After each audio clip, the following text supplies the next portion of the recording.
Two nights and two outstanding pitching performances, each from different ends of the spectrum. First, it was Jamie Moyer returning to the mound for the Phillies and doing so in relief.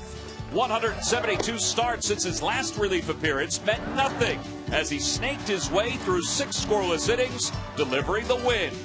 The second performance was just another masterpiece of pitching by Cliff Lee. Barely touched through 9 innings, the most dominant pitcher in baseball threw 76% of his pitches for strikes and matched his career high, striking out 11 D-backs. How do you top those 2 outings? How about pitching for the series sweep?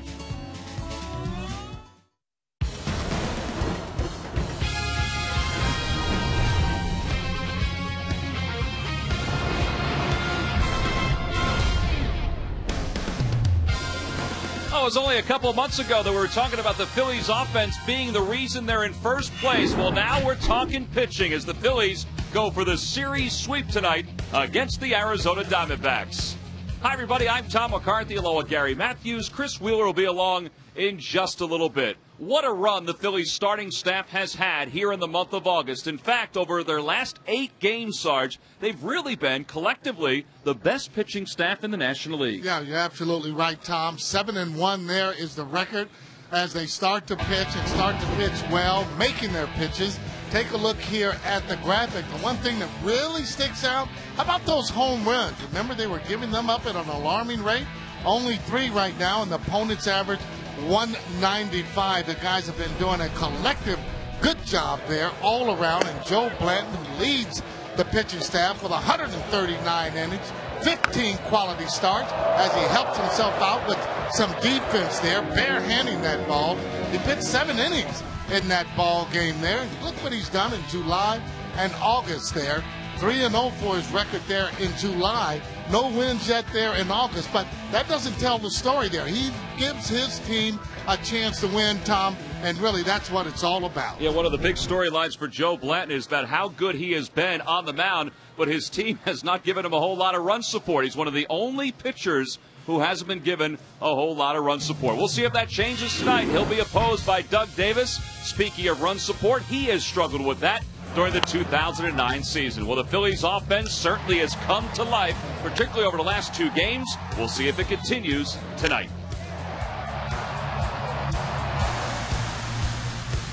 Phillies.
Five and a half games over the Florida Marlins as play begins tonight. The Marlins are playing the Houston Astros. The Atlanta Braves, meanwhile, who continue to be back a little ways in third place, well, they are taking on the New York Mets this evening. So this run, which is actually 7 of 10 for the Phillies over their last 10 ball games, has been very productive for them, because look at those standings. You know, the Phillies are 5.5 ahead of Florida, but Wheels, as we've talked about, they're 7 up over the Florida Marlins in the loss column, which is so important. Loss column's always important, Tom, and the further you get into the season, it really becomes important when you start to look at the loss column, especially if you're the team that has that loss column problem where you're trying to catch somebody. And it's really nice for the Phillies this year to be able to look at that and see the teams that are behind them are not only behind them in games, but even more than that in the loss column. Well, the Arizona Diamondbacks were in 4th place in the National League West. Well, here's their starting lineup against right-hander Joe Blanton. Leading off at shortstop is Stephen Drew. Ryan Roberts bats second. Gerardo Parra, the left fielder, hits third, followed by Mark Reynolds, the cleanup batter.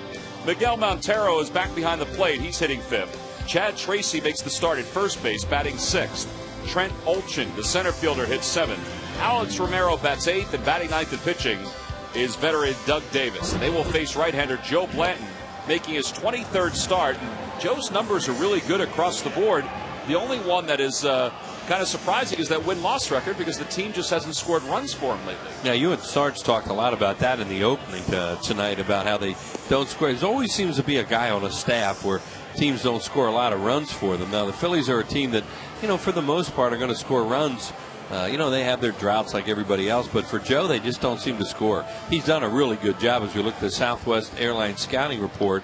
A 1-2 record, 2 no decisions, but good numbers in those last 5 starts. And he's done a really good job locating his fastball and then using his off-speed pitches.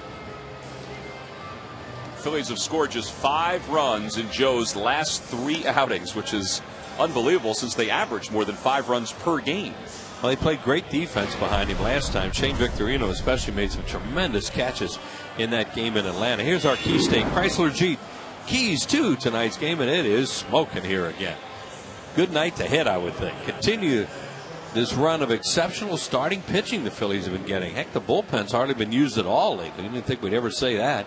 And how about a sweep at home before starting out on that 7-game trip to New York for 4 and Pittsburgh for 3?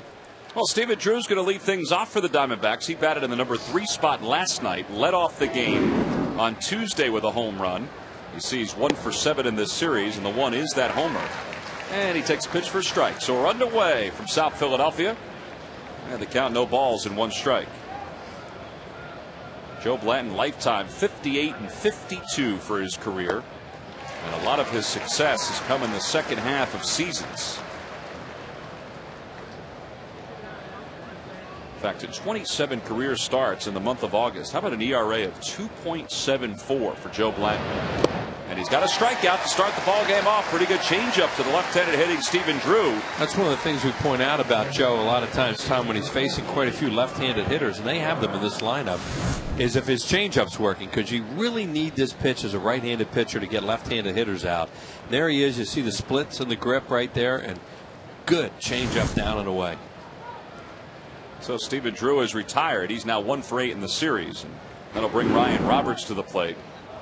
Roberts hitting .275 overall with 5 homers and 14 runs batted in. He's been a guy that the Diamondbacks have split all over the defensive end. And here's Ben Francisco, who tries to make a diving play and cannot. But Shane Victorino is there to back it up.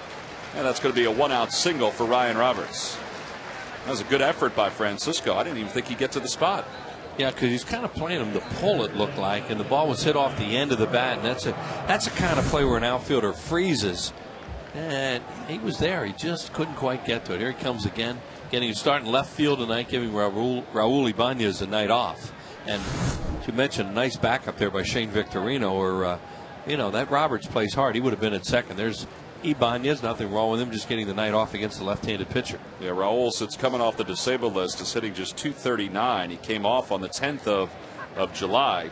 Just 5 hits in his last 37 at-bats, and he was out there taking some early batting practice today. So Roberts is aboard, 1 away here in the top of the first. And here's Gerardo Parra. And he is one of the Rookie of the Year candidates in the National League. Taking a fastball for a strike. Parra's first in RBIs, as you saw, among rookies. He's second in hits, and he's third in batting average. And although we talk about offensive players a lot as Rookie of the Year candidates, Jay Happ is also in that conversation as a Rookie of the Year candidate. 0-2 the count to Parra. And I think it's going to be a pretty interesting race for that individual award, because I think a lot of people are going to look at the success of the team as well as the success of the individual. Yeah, and there's no rookie that has just jumped out this year and is head and shoulders above everybody else. There's Cody Ransom's. There's a few guys. Dexter Fowler. Yeah. There's another guy from Colorado who's come on. And Chris Coughlin from the Florida Marlins, who's really come on lately. Gonzalez has really started to play for the Rockies too. And I don't know, is he a rookie? He came from He's Oakland. a rookie. Yeah, there's another guy. So there's a lot of really good-looking young players this year, and Jay's one of them. 1-2 the count to Parra.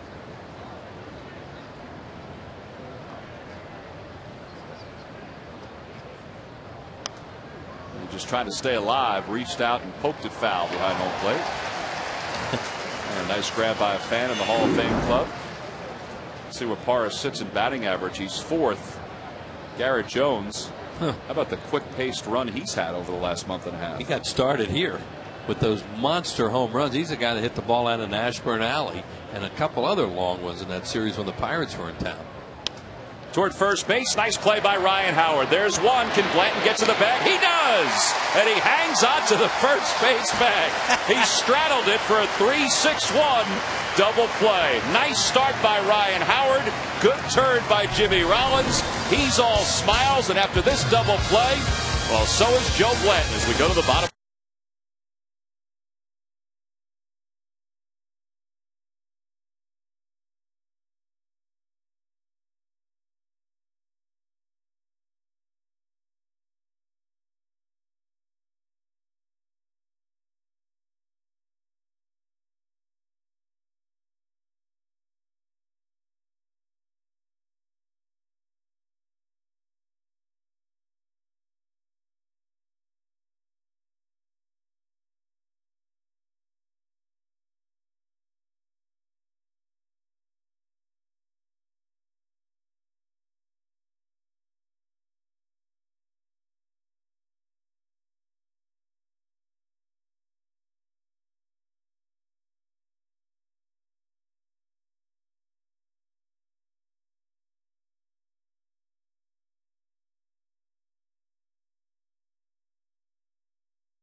Play that helped the Phillies get out of the top of the first inning. That is the toughest double play, the 3-6-1. And that wasn't pretty, but they got it done. Well, this offense has been pretty nice lately for the Phillies. Leading it off at shortstop, Jimmy Rollins. Shane Victorino bats second, followed by the second baseman, Chase Utley. Ryan Howard is the cleanup batter. Jason Worth, well, career highs in a number of different categories. He bats fifth, followed by Ben Francisco. Pedro Feliz hits seventh, Carlos Ruiz eighth, and Joe Blanton bats ninth against veteran left-hander Doug Davis, making his 26th start of the year. Good starting pitching coming at the Phillies in this series, and they've handled the first two guys, and they got another one tonight in Doug Davis. This guy is a good veteran left-handed pitcher, really knows what he's doing out there. Doug Davis, over his last 5 starts, 3-0 with a 2.25 ERA for the D-backs. And Jimmy Rollins takes the first pitch a little low, so we're underway here in the bottom of the first inning. Here's our report on it from Southwest Airlines. He pitches with a real slow wind-up, too, and he loves to cut the ball into right-handed hitters, and he has been hot lately. Jimmy Rollins greets him with a long fly ball to left, but Parra is going to be there, and one away. If you're a right-handed hitter against Doug Davis, you can look inside once in a while. Keep talking about Shane Victorino. Loves these guys that pitch inside. Davis is the kind of guy that he can hit. Well, he's just 1 for 8 lifetime against him. But that 1 for 8 took place prior to this year, and this has been a heck of a coming out party for Victorino. A 7-game hitting streak overall. to raise his average to .316, which is 6th best in the National League. And he takes one at the knees for a strike. See how slow Davis is with that windup. You know, I'm sure he gets hitters a little bit antsy, like throw the thing.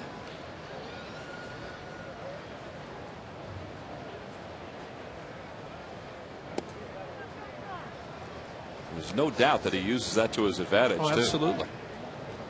Used to be a guy in the league named Freddie Norman, little left-hander. You see Shane how hot he's been here at home, and he almost looked like he landed before he threw the ball, and he drove hitters nuts. Victorino lines one toward right center field. That's going to be it for a base hit. It's going to roll to the wall. Victorino could get 3 out of this one. He's around second, heading to third, and Shane Victorino has a stand-up triple.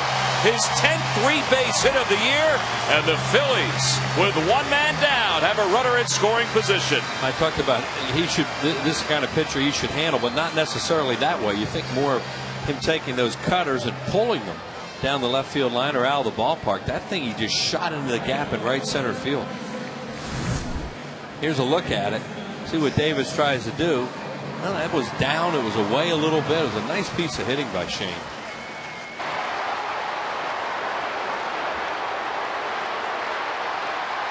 He could flat out fly. That would be fun, wouldn't it? Oh, to have that kind of speed. Can't imagine what that's like. How neat that must be. Well, the corners play in. The middle infielders are back as Chase Utley is the batter. Chase is 3 for 6 on this homestand, or in this series, I should say. It's a very brief homestand. You saw what he's done during his career against Doug Davis. Trying to give the Phillies an early lead. And the count 1 ball and no strikes to him.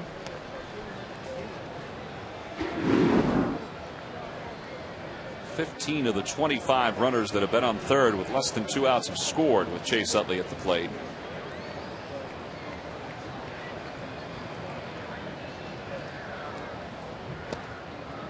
He has started to swing the bat a whole lot better over the last 10 days or so. In fact, we said this series he's 3 for 6, but you can even go beyond that. Over his last 7 games, he's driven in 6. And he's hit over 370. Well, this is just one of those situation hitting opportunities that they have not been real good at. And as you mentioned, Chase Utley's hitting the ball well. As we look at Charlie there, and you know Charlie encourages the situation hitting. They talk about it all the time, but you know he's honest. He says, "What are you going to do?" They know what they're supposed to do at this point in the game, and it's try to get it done. 3-1 the count to Chase. He's not a guy that comes up in Major League Baseball who doesn't know right now his job is to try and hit a fly ball or hit it in the middle of the diamond, give himself up, and get the run in. Well, what the Phillies have been able to do is hit home runs, and Lucky McDonald's Phillies home run jackpot contestant is Deborah Hawk of Hamburg, Pennsylvania. If the Phillies hit a home run in tonight's ball game, then Deborah will win $100. And it has been often this year where we've gone beyond, let's say, 200 or 300. Yeah. The Phillies, they hit a lot of home runs. Ball 4, and the Phillies have runners on first and third. 73rd walk for Chase Utley this year. And Ryan Howard has a pretty good history for the long ball against Doug Davis. Here he is in a game in Arizona last year. He went out the other way. You see Davis slapping his glove, figuring, oh, that's a problem. And here he is in the game here last year, same thing the other way. So that's Ryan Howard hitting a lot of home runs of the opposite field throughout his career and had a real good stroke against Davis. Davis, I mentioned, likes to pitch inside to right-handed hitters. Well, he likes to throw those cutters away to left-handed hitters. You see Ryan just 6 at-bats against Doug Davis. 2 hits, but both hits have been those 2 home runs you just saw. And he takes one inside for ball 1. Ryan is 1 for 9 in this series. But he came into the series 12 for his last 28. He had a really good road trip. He's got a chance to drive in a couple of runs here. Pretty good break and pitch, 1-1.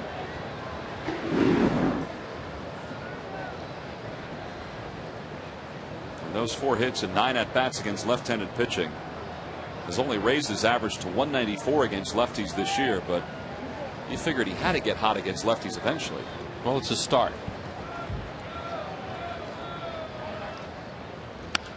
Line drive toward right field. That's going to be in for a base hit. It's going to head to the wall. Victorino scores. Utley's going to third. He's being held there. It's an RBI double for Ryan Howard, and the Phillies lead it 1-0.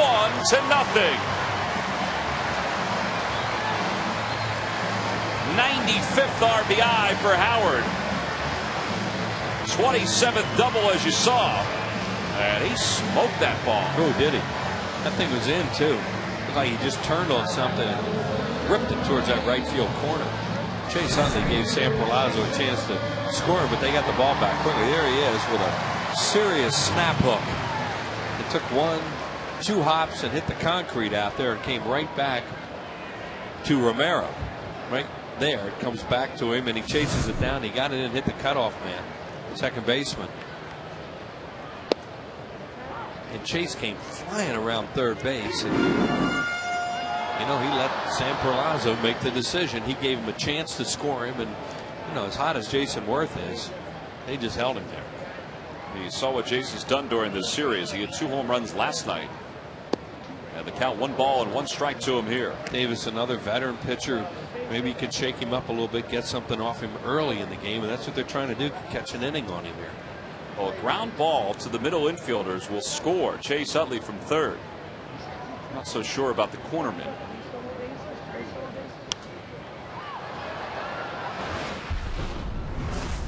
Here's the 2 home runs Tom was talking about last night.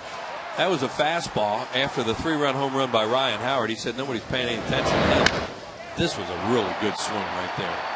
Out to right field. I love that comment. I didn't think anybody was really paying attention to what I was doing, so I was up there looking fastballs. It was really loud. Broke his bat. Little looper to third. Ooh. And that's the second out. And he sawed him off. Well, that's what he does, Tom. He pitches inside and hard to right-handed hitters. Well, during the 2009 season, Turkey Hill will contribute $100 for each Phillies victory and 5 cents for each carton of Phillies Grand Slam ice cream, sold to support the Phillies youth baseball and softball programs. Well, here it is with that cutter coming right in on his thumbs. Oh, man. That's one of those ones he'd have been better off he swung and missed. That's one of those ones that he's upset right now. And, you know, if they win the game, his teammates will have some fun with that. Yeah, that 2 home run bat's done. Yeah, nobody likes to get jammed like that. That's embarrassing. There's Bet Francisco, a 241 hitter in a Phillies uniform. The only thing is it's so hot it didn't hurt. If you do that in April, your hands are going to sting for 2 days after that thing. Bet Francisco was a hot hitter before he came over to the Phillies. He's done a nice job, not playing every day for the Phillies, but getting his spots. Line drive, base hit to right center field. That's going to be a 2-run single. Utley scores. Here comes Howard, and the Phillies lead it 3-0.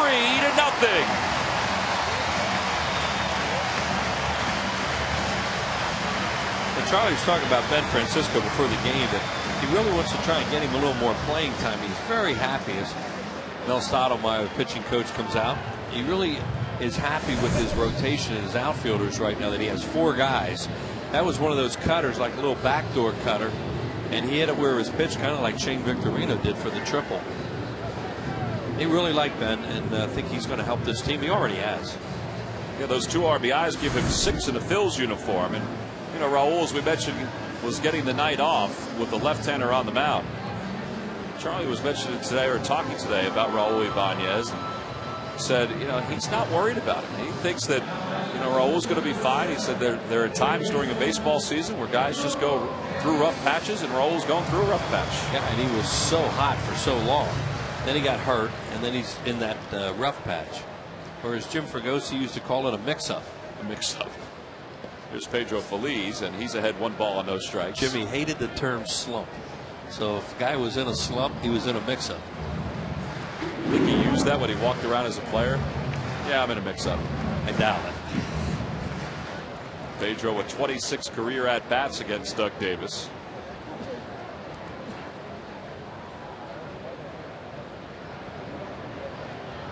Want to know the count. And 1 ball and 1 strike. Boy, Davis doesn't give up a whole lot. We gave the numbers on how hot he's been, how successful he's been lately.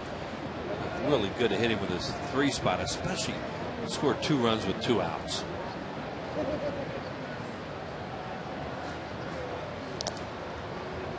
Well, the thing that's made him so tough during this stretch is that, not only is the opposition hitting just 207 against him overall, but runners in scoring position, the batting average is under 200. Well, you see scoring in the first inning, and that is not unusual off a good veteran pitcher. Inside, ball 2. The reason he's probably so successful too is teams are going to stack their lineup with right-handed hitters against a left-handed pitcher. In this guy's case, he can bust them in with the best of them. He can do that too. Yep. How about Ross Ollendorf, a right-hander, being up there? He won his 11th game the other night. Count now 3 balls and 1 strike to Pedro Feliz, with Carlos waiting on deck and making him work hard.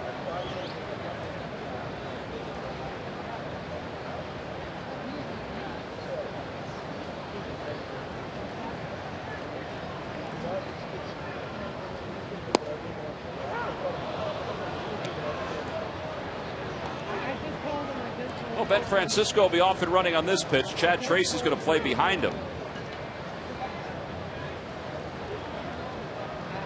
And he will just be slightly behind him.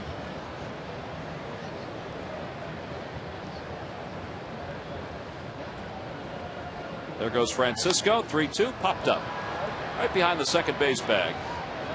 Roberts, the second baseman, there, and the inning is over. But a productive inning. The Phillies scored 3 runs. They do so on 3 hits, including one by Ben Francisco, and they lead it 3-0.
Phillies and the San Francisco Giants will get together for a 3-game series here at the ballpark beginning Tuesday, September 1st. That's Motrin IB Ladies Night.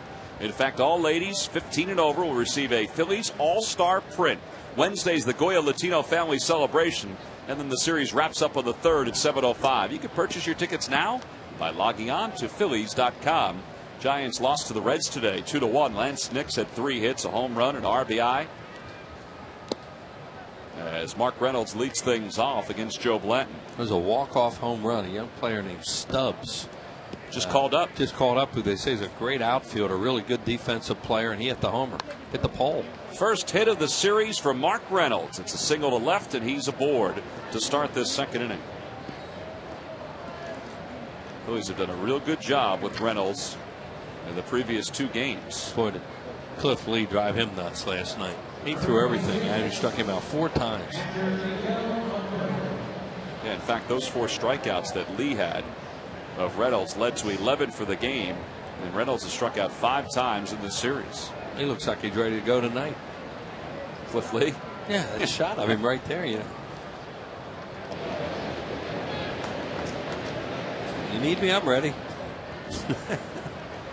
Well, the Phillies starting pitching has just been unbelievable here in the month of August. I mean, really since the All-Star break. You plug a guy like that into the top of your rotation, makes everybody else better. The throw over. Reynolds has stolen 21 bases, so they're keeping an eye on him. You look at good teams with a stud at the top of the rotation. Everybody else takes a lot of pressure off.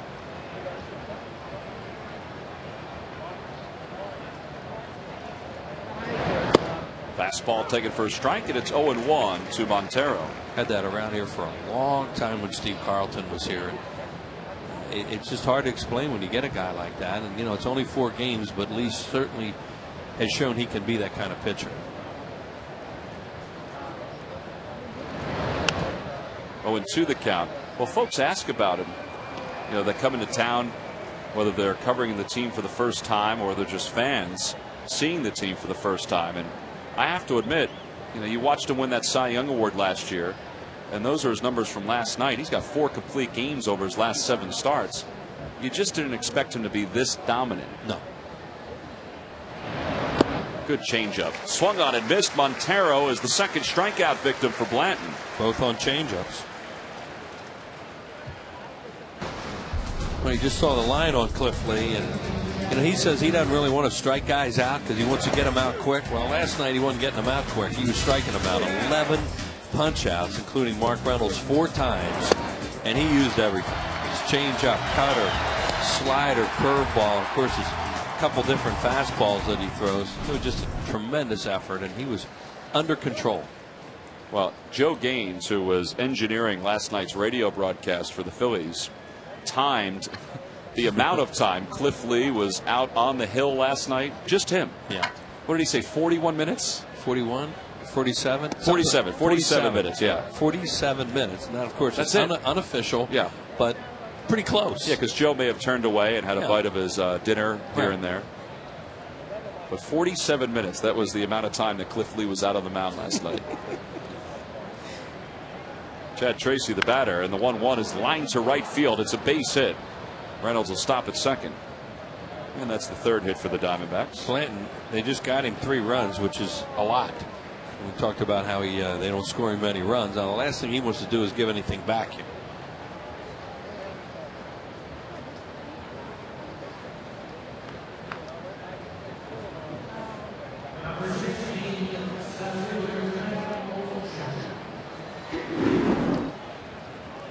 Trent Olchen, 298 hitter. He is the 25th Aussie to play in the big leagues. The 25th guy who's a native of Australia to wear a big league uniform. 0 for 3 in last night's ball game. And he takes a pitch outside, and it's 1-0.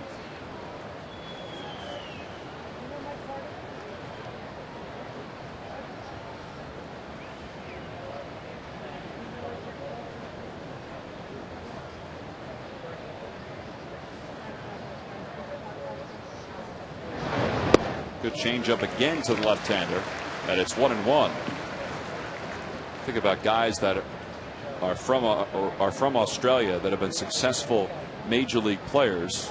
As Olchen bats with runners on first and second. I guess Dave Nielsen was probably the best offensive player. Wouldn't you agree, Wheels? I mean, off the top of my head, I mean, there may have been others. Left-handed hitting catcher. Yep. Played for the Brewers. I mean, there have been a number of pitchers from Australia that have had some success in the big leagues. Shane Bennett, who pitched for the Montreal Expos. Who's that big, tall left-hander? I'm trying to think. Graham Lloyd. Graham Lloyd. He was good. He was pretty good. He had a good career. Peter Moylan right now for the Atlanta Braves is a good one. 1-2 the count. On the hands, a foul ball.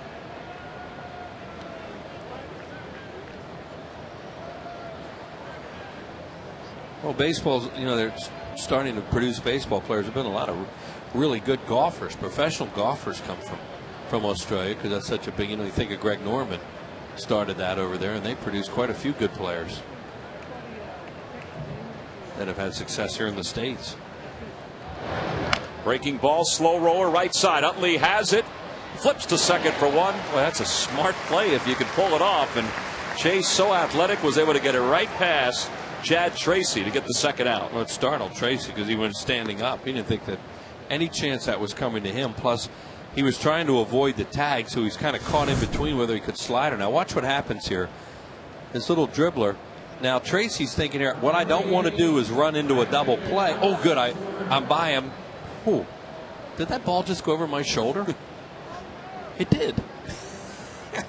That's the last thing he thought was going to happen after he avoided Utley, is that he was going to be involved in the play. If Utley had to do that over again, he'd probably throw it to first. But you see how close he came to hitting him with a 3-run lead in the bottom of the order up. Well, it is the number 8 batter, Alex Romero. And he takes a pitch high. It's 1 ball and no strikes. Romero batted in the 8th spot last night, was 1 for 3. He's 1 for 10 in the series. And it's 2-0.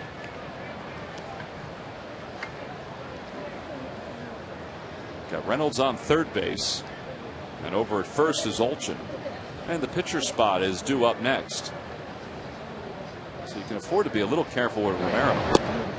Right. Technically, you have a base open. It's so much easier when you think about it with the base really open with nobody at first. But you do have second base and the pitcher on deck with 2 outs, and you just don't want to get hurt here. Broke his bat roller under the glove of Ryan Howard into right field, a base hit. A run will score. Over to third base goes Olchin. And the Diamondbacks are on the board, and that ball looked like it just fooled Ryan. It didn't take the hop up that I think he expected. The barrel might have bothered him too, Tom. And the barrel of the bat was coming right at him at the same time. And I don't know whether he'd be able to tell or not whether he took a peek at it, but it went under his glove, as you say.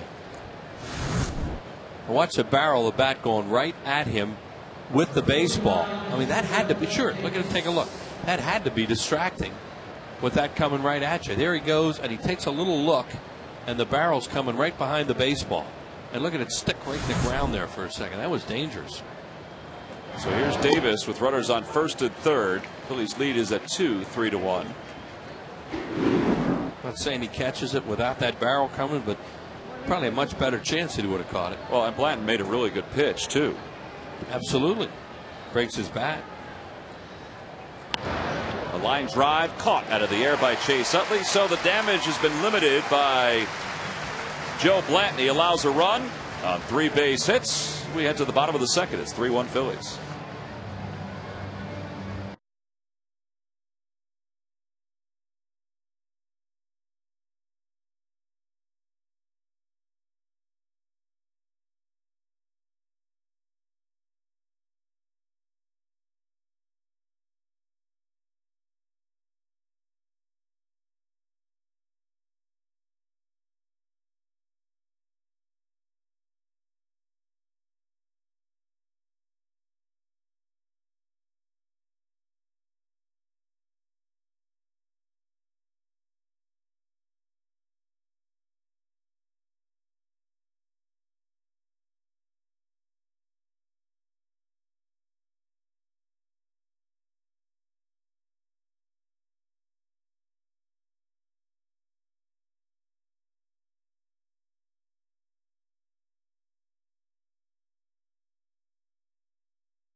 Candidacy. We'll tailgate for the cure, and Phillies fans tell us what it was like to see Pedro's first Phillies start at Wrigley Field. That's on Phillies Clubhouse, presented by Cherry Hill Toyota Scion. Tonight at 11:30, only on Comcast Sportsnet. Bottom of the second inning, Phillies lead it 3-1. There is Pedro Martinez, who is distributing some agua. How about that? Stay hydrated, boys. Give them the pitchers, huh? Not worried about the other guys. They're on their own. I'm going to take care of my boys here. Hey, Eric Bruntlets sitting behind all 4 of those pitchers, thinking, "Hey, I'm thirsty too." That's a team guy right there. Carlos Ruiz leads it off here in the home second inning. Carlos hitting .235. He didn't play last night. Charlie Manuel shut him down after a 3-for-3 performance in the first game of this series. He really swung the bat well in that first game. Well, Baco's caught all 4 starts for Cliff Lee. And what was that line that Charlie gave you last night? I'm not superstitious, but I think he's a good luck charm. And he made a point of saying, you know, not his personal catcher. Right. Right now he is. Yeah, I think that when Cliff Lee pitches on Monday, there's a pretty good chance Paul Baco is going to be out there catching. He's scheduled to go against Bobby Parnell on Monday in New York. Right, it's a right-hander. Perfect. Yeah, because Ollie goes on Sunday. Oliver Perez, a lefty. A 1-2 pitch to Ruiz. And that's into the seats over the first base dugout. Oh, the umpires for tonight's ball game. The youngster Mike Muklinski's behind the plate. Laz Diaz over at first base. Mike Riley is the crew chief. And Chuck Merriweather is around at third. That's an interesting mask he has. Looks like a personal design. Toward shortstop. Drew circles around it. And Carlos is retired for the first out. 1 away here in the bottom of the second. Laz Diaz, by the way, was part of yesterday's Baseball 101 event that took place here at Citizens Bank Park. Laz, the first base umpire tonight. And it was pretty nice of him to come in and explain some of the intricacies of being a major league umpire. He said Laz was a drill sergeant at one time. I don't know if he was, but he looks like. I was going to say, would that surprise you by his look? No, because when we were in the Army, he used to call him Smokey the Bear. You know, because they wore those drill sergeant hats. Yeah. Man, he looks like one of those guys. Scary, just scary just by looking at him. Well, the Baseball 101 event that is held a couple times a year here at Citizens Bank Park. It's a great event. And Laz was part of the list of folks that spoke yesterday, and included Charlie Manuel, Scott Fransky, and Larry Anderson were part of the broadcasters segment. Wheels was part of it last time. It was very enjoyable when I did it, and I think the boys, the radio boys, said they had a good time. And Blanton's down on strikes. He foul tips that one into the glove of Montero.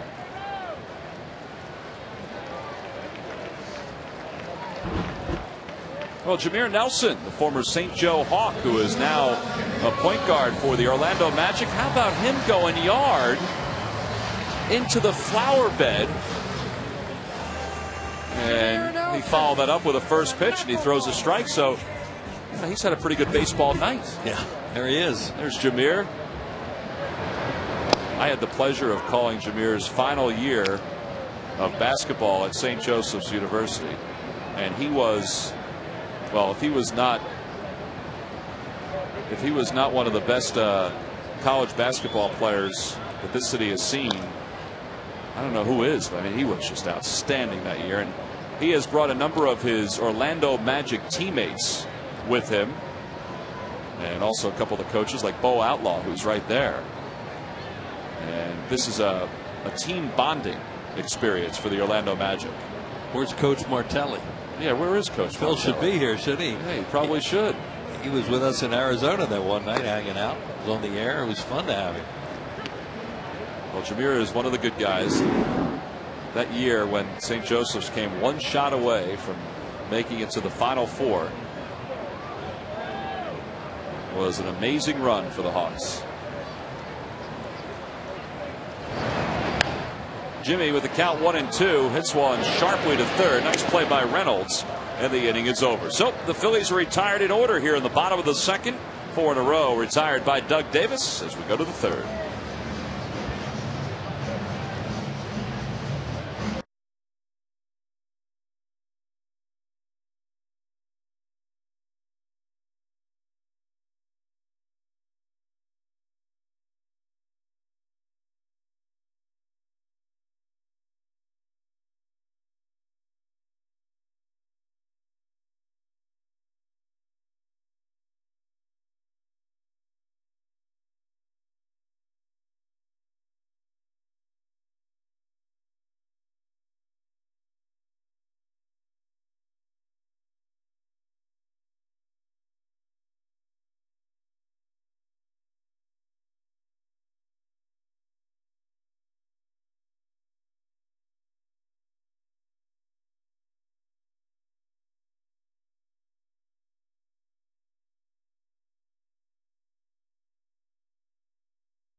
section for all the information, and please submit your answer on the subject line. The question is, who pitched the first ever complete game shutout in Diamondbacks history?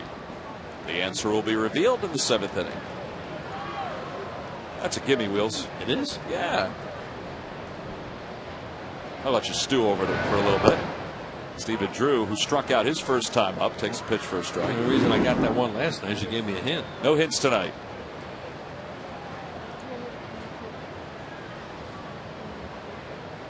Drew is 1 for 8 in the series. Blanton ties him up, and he's ahead, no balls and 2 strikes. Well, maybe I'll give you a hint later on. Not now? Nope. No, because my thought is if I give you a hint, then that might lead to a quicker outcome. Okay. Yeah, we minor foul. And let's face it, we're trying to stump the fans. That's right. And that's the name of it. I mean, I just kind of play along with it, have some fun.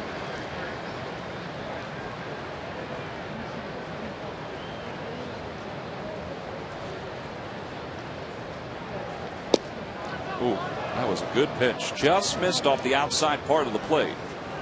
And it's now 1 ball and 2 strikes to Stephen Drew.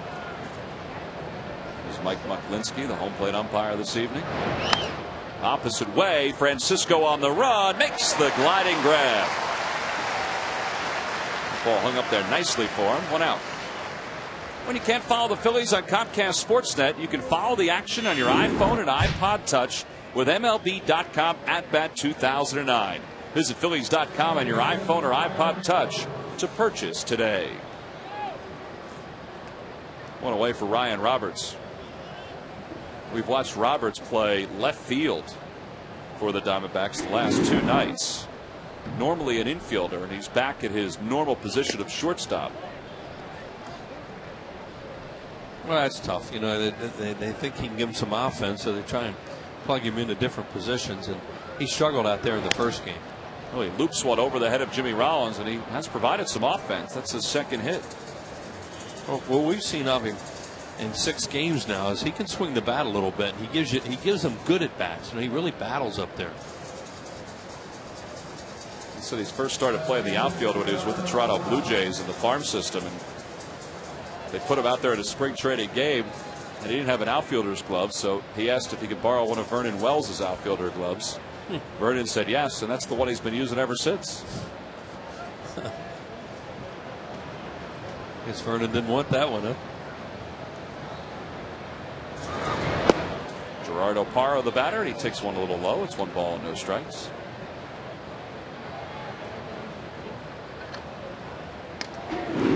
Parra grounded into a 3-6-1 double play that ended the 1st inning.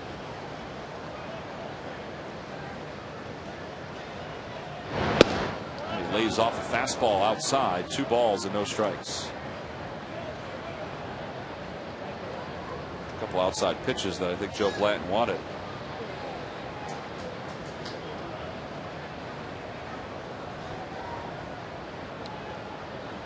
There goes the runner. Pitch is off the end of the bat. A fly ball to right field. Worth has got it. Does he have a play at first? Here's the throw. He is out at first base. The home plate umpire, Mike Muklinski, came up the first base line. He made the call. And it's the 2nd double play of the night for the Phillies and the 8th outfield assist. And this one was a strike by Jason Worth. Well, that's a heck of a play. A little looper to right field. Jason set up beautifully, and Joe Blanton's out of the 3rd.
Financing by AT&T, your world delivered by Southwest Airlines. Southwest Airlines is ready when you are. Go to southwest.com. Grab your bag.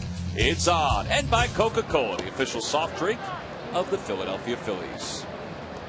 Shane Victorino leads it off here in the third. He tripled and scored back in the first inning.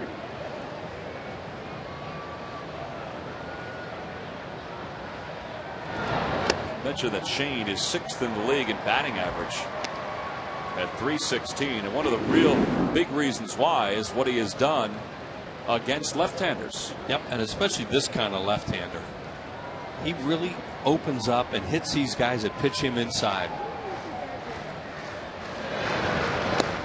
He takes pitch for a strike. It's 2-1. Yeah, that's the kind of pitch he just nails. Those cutters that stay on the plate a little bit, he keeps them fair.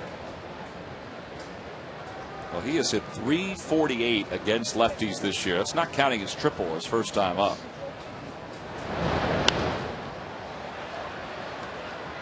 And it's 2 balls and 2 strikes to him. You can see the breakdown on him right and left. So those numbers are updated from that triple his last time up. .353.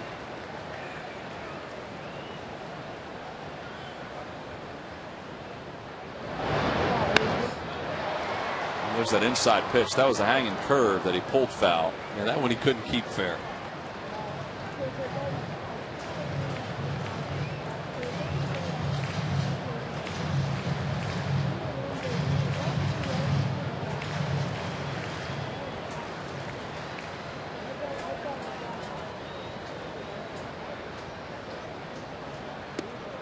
Well, he went after an off-speed pitch. And he's down swinging on strikes. Second strikeout for Davis. And 1 out. Here's a play that ended last inning. Great job of the umpires rotating, too. Jason came forward on that. He saw he had a play, threw it on the fly. And the home plate umpire, as Tom mentioned, Maklinski, is down there because Laz Diaz has to go out into the outfield to make sure he can tell whether that ball's trapped or not. Yeah, it was a good job by Maklinski to get down there. I mean, you just expect that they all know where they're supposed to be, and he knew exactly where he was supposed to be. And he'll get a nice grade on that, you know, because he's a minor league guy replacing Eric Cooper in this group. And you know, when the supervisors see that, they'll make a point of that. Say, hey, the guy did his job. Chase walked and scored his first time up. He scored on the single by Ben Francisco. And the count 0-1 to him. And he takes it low, 1 ball and 1 strike. Well, Chase was a big part of that first inning by patiently taking that base on balls, and they got a 3 spot. On the Toyota Major League scoreboard, Ryan Church has an RBI double, a run scored. He has helped the Braves to a 2-0 lead in the top of the 3rd inning over the Mets.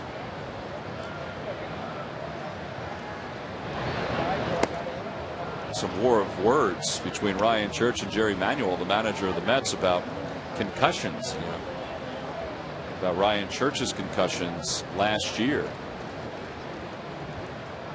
All was brought up because David Wright was beamed the other day by Matt Cain of the Giants and was placed on the disabled list with a concussion. Count remains 1-2 to Chase. And Jerry Manuel said he didn't mean it the way that sounded. He said David Wright, intimated that he said he's a different kind of animal. In other words, he's going to come back quicker and recover quicker than Ryan Church did. Well, you put it that way, and it's kind of hard not to, if you're Ryan Church, not to think, well, he means me. Yeah. That I'm not as tough.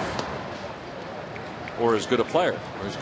Yeah, but, and the word was in New York that he wasn't a big Ryan Church fan anyway, Jerry Manuel. So, that was one of the reasons why he was just fine with that deal for Vancouver. 2-2 the count to Chase. Phillies with 3 runs on 3 hits so far.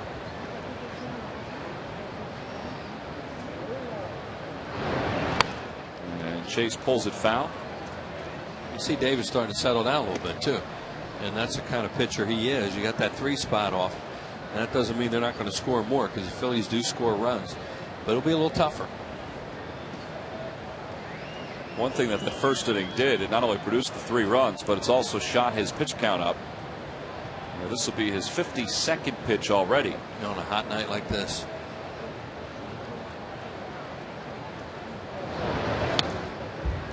Chase just peppering those foul balls.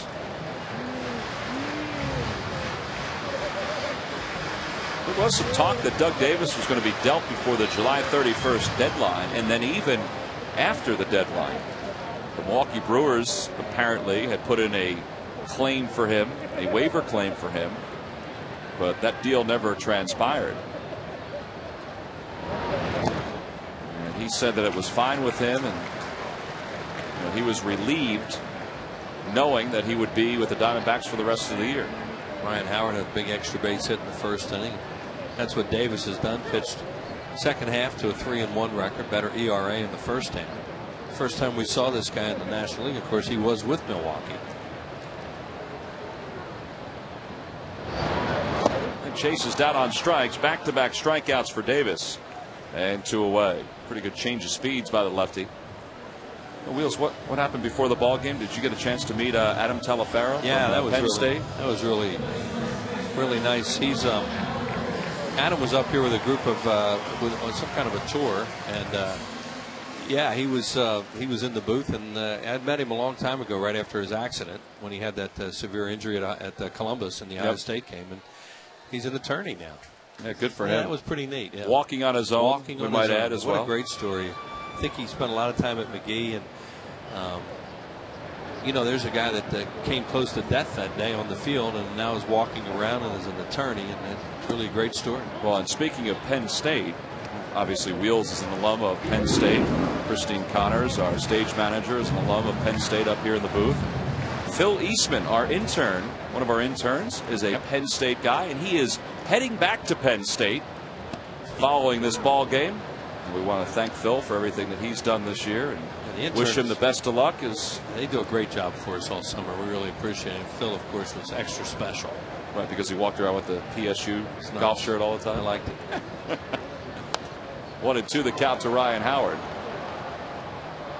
A lot of people all of a sudden talking about kids going back to school right now, so I guess there's a lot of that going on, Tommy. Yeah. In fact, a lot of folks are unpacking probably today, and will do so tomorrow, throughout the weekend, and even next week.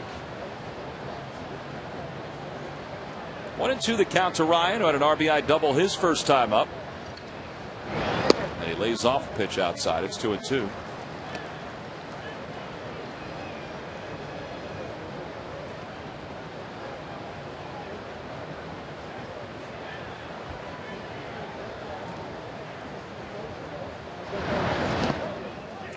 Tough pitch to hold up on if you're Ryan, and it's now 3 balls and 2 strikes to him. And Doug Davis is throwing everything at him. He's been pretty patient. Kind of pitched down and in a little bit his first time up and ripped that double to right.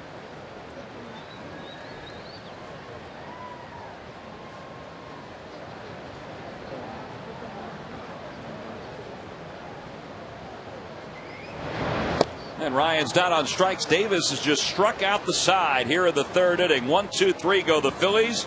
We have completed the first 3. The Phils on top 3-1.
Blanton goes back to work, and we're going to put Pete McCannon to work with us right now. Pete's the bench coach for the Phillies, and he joins us from down in the dugout. Pete, thanks for coming on. We appreciate it. And these dog days of August, things kind of heat up a little bit in a pennant race like this, and I guess it's kind of fun to be part of this right now. Very much so. You know, we've been playing extremely well lately. Our offense is starting to come around slowly but surely from our little bit of a doldrums, but the pitching's been outstanding. It's a lot of fun. The weather's been great. A few rain showers here and there, but it's great to be here. Pete, what player on the team you've been most surprised with? Well, you know what? I know that Raul Ibanez is going through a bit of a slump right now, but I think he's going to get back on track. As far as being surprised, nobody really surprises me. I've heard nothing but good things about the team before the season started. Charlie just told me, as well as the other coaches, how these guys fought to win games, and we come out every day to win. And it hasn't been a surprise because everything I heard about this team is true. Count is 2 balls and 1 strike to Mark Reynolds as we start the top of the 4th inning. And Reynolds fouls one back. Pete, you've been a manager in the minor leagues and in the major leagues before, and you've had players come and go. How hard is it when you have an influx of new players to get them to blend into a club? Well, you know what? It's very important that you talk about the chemistry of a team. You talk about players' makeup. You know, as a scout, they grade out all the tools that a player may have, including his off-the-field and on-the-field makeup. And it's extremely important to get guys that are energetic, that know how to play the game, and that are into the game. And we certainly have a bunch of blue-collar type players, guys that blend in very well. Lee and Francisco, they're solid guys, and that's the kind of guy you're looking for. Well, we watched Cliff Lee pitch here last night and pitch another complete game. You're sitting next to Charlie the entire game. I mean, you know, what are the reactions of the coaches when you guys watch him pitch like he did last night? It's been such a pleasure for him to watch him pitch, to watch him swing the bat. Well, I told him last night, I said, you've been in the wrong league for the last few years. He's done extremely well. He's just pleasant to be around. He's all game. He doesn't get too serious. You know, he relaxes when he's off the field on the bench, and he just goes after him. He gets the ball, pitches, doesn't waste a lot of time. We love him. Well, that ball there by Mark Reynolds looked like it was lost in the twilight by Ben Francisco because it landed without anybody touching it. Yeah, he actually went over there like he was going to catch it, and then at the last minute, he decided to go over, but Victorino gave him plenty of room. I don't think he saw it, Sarge, right? Well, if he doesn't see it, you got to throw your hands around like, hey, I don't see it. Well, that brings Montero to the plate. He skies one down the left field line. Francisco's on the run, and that one is a one-hopper off the wall. Reynolds will score from second. The throw goes to second, and Montero slides in safely. So this is a 3-2 ball game. And Pete McCannon, the Phillies bench coach, joining us here in the top of the 4th inning. Pete, we were just looking at the sky here on that ball that Ben let drop in. It's a tough sky at this point in the game, isn't it? It's that time of the game where you want to tell your infielders to point out fly balls and pop-ups in the outfield because it happens all the time, and unfortunately that's what happened to us. It seems, or so it seems. But those things happen. I still feel real good about our chances tonight. Well, you know, this offense has been clicking, as you said, on all cylinders, and you know, when you have a guy like Joe Blanton out there, and you talked about the pitching staff, it's been pretty impressive to watch them evolve since the All-Star break. You know, we had a big question mark at the beginning of the season coming out of spring training with the starting rotation, but as we look at it now, everybody to a man, I think, feels extremely good about our rotation, and that's the least of our problems. We still have a couple of situations that we'd like to always improve on. You can always improve. But nevertheless, we're at this point pretty pleased with our pitching. Well, an RBI single by Chad Tracy ties this game up at 3 apiece. And Pete, with that, we want to thank you, and we'll talk to you again down the road. Very welcome. Pete McCannon, the Phillies bench coach, joining us here at the top of the 4th inning, and the Diamondbacks, with nobody out, have tied this game up at 3 apiece. And well, Sarge, we've got a misjudged fly ball, and then a clean double down the left field line, but then a little flare right there by Chad Tracy that ties this game up. Yeah, I don't know exactly the position, though, that Francisco was in left field, but the fly ball to left field, you know, if you're in a regular position, that ball's caught, so obviously had to be playing him the pull. Now take a look at it. Now he's looking up, you know, and then at the last minute, it's like he took his eye off the ball there to see exactly where Victorino was, but he was really even in the area code to be able to catch that ball. I wonder if Shane saw it, because Shane was behind it. Shane saw it all the way. You think so? Okay. Oh, yeah. On a fly ball like that, is it easier for, let's say, a fly ball to left that a left fielder can't see, for the center fielder and the right fielder to see it? Well, if you can't see it, yeah, they can see it a little bit easier, the other fielders. But if it's hit the left field and you don't see it, you're looking up in the air. There's nobody going to be able to help you in that particular instance. But infielder is close. He can be pointing up to where he thinks that ball is or where the ball would be. I thought that was interesting that you were saying that, as outfielders, you got to make it show that you can't see the balls. That one is bunted in front of the plate. Ruiz has a play at second, and they get the lead runner, Chad Tracy. That's a good throw by Carlos. And one out here in the fourth inning. Yeah, that's a good aggressive play, knowing what he was going to do with the ball as soon as he went out and actually got it. Didn't hesitate at all. Almost got that ball a little bit too high. Now watch how he jumps on this. Now he's not even looking over the first, second base all the way, and it gets him by plenty.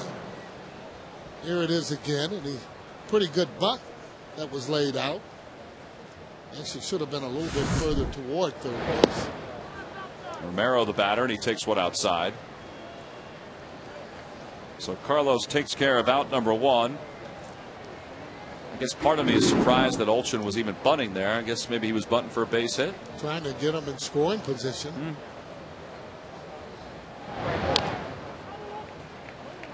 Is that odd to do that for the bottom of the order, you think? I mean, I wouldn't be doing that for me right now, especially the way that things were going, the way they've been hitting the ball. You just take momentum away from your club when things like that are happening for you. It's 3 base hits in a row. I'd go on and try and ride it out.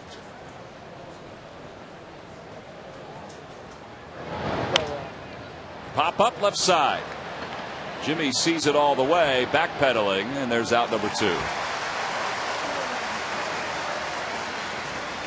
So 2 away here in the fourth. Hey, the Washington Nationals will be here on Tuesday, September 15th with their brand new general manager. Their interim GM, Mike Rizzo, was named the everyday general manager yesterday. They're here for a 3-game series. All 3 games are at 7:05.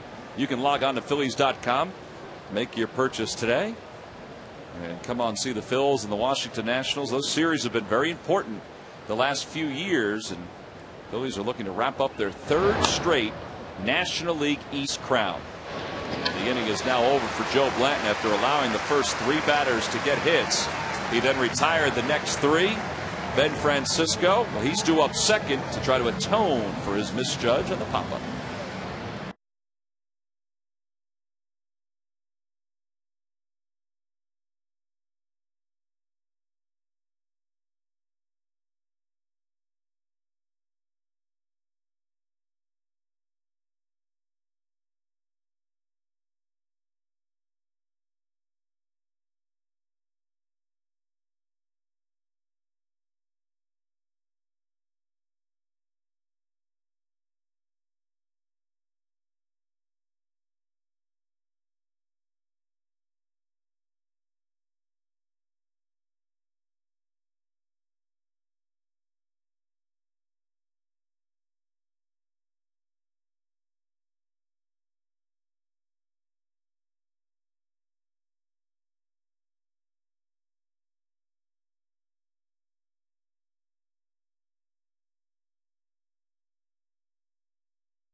Midsize, drive one today. By Thomas Jefferson University Hospitals. Call 1-800-JEFF-NOW. And by the Pennsylvania Lottery. Benefits older Pennsylvanians every day. Must be 18 or older to play. Please play responsibly.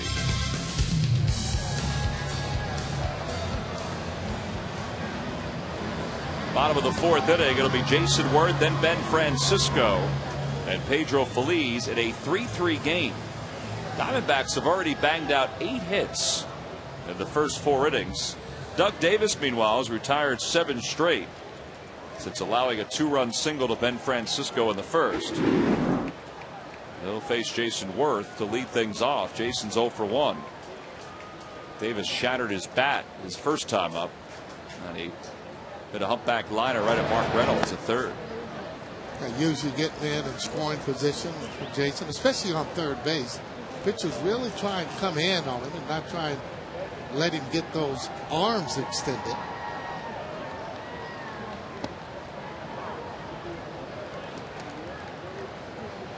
Davis has gone to more of his soft stuff. Was throwing a lot of fastballs early on, and now starting to throw a little bit more changeup. And Jason rips one to left field. Parra will play it off the base of the wall. Jason's around first, and he hit it too hard. How about that? He smoked that ball, and it's got to be a long single.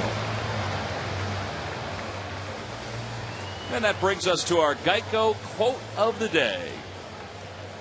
And it comes from Charlie Manuel on Jason Worth's recent success. He's capable of hitting much better. I think if he gets a little more consistent, he has all the potential in the world to be an elite outfielder. I think talent-wise, he could be up there. 15 minutes could save you 15% or more on car insurance. Visit us at geico.com or call 800-947-AUTO. Yeah, basically what he's talking about is just a lot more quality at bats. Jason seems that when he gets angry there at the plate, and he comes back with a vengeance. He's back standing. We said before, Davis has such a good move. And yeah, Sarge, you know, the ability that Jason has shown the last year and a half, you know, it's been pretty impressive. But it's been really difficult for him to convince everybody that he's an everyday player. Well, that's because it's been almost the first time. He usually gets hurt or something happens where he's not able to play. But this year, just because the way the outfielders are set up, he's been in there every day for the most part of it and doing a heck of a job. Just looking at his stats, period. 27 bombs there. You can see the comparison in 08. It's not much better. And he still has a lot of time left. Reynolds thinks about second. That throw is off the glove of Roberts. And that's what the Diamondbacks do. That's one of the reasons why they're in 4th place in the West. They not only make poor decisions, but they make poor defensive plays. And that's going to wind up being an error to Mark Reynolds, his 20th of the year at third base. The Phillies have runners on first and second. Now there's that changeup again there. Reynolds coming in. He catches it in fine fashion there. Just a little bit low. And Pedro Feliz takes a pitch for a strike at the knees. It's 0-1. Well, that error by Mark Reynolds, we mentioned, was his 20th. It's the 100th error of the season for Arizona.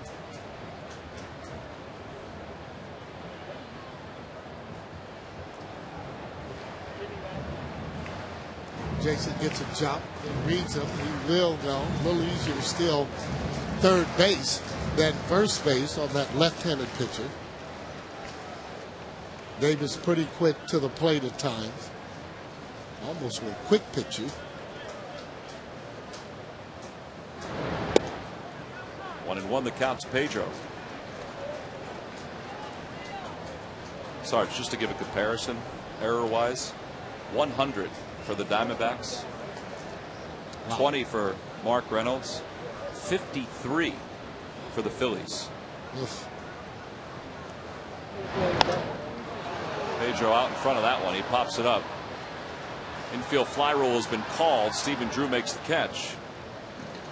And that's the first out. Yeah, and the other thing that does is it kills your pitching staff because they have to pitch more pitches to more batters when you have those errors.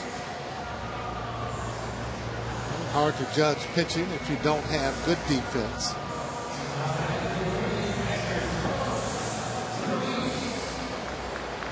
Carlos grounded out to Drew his first time up at shortstop, so he's 0 for 1.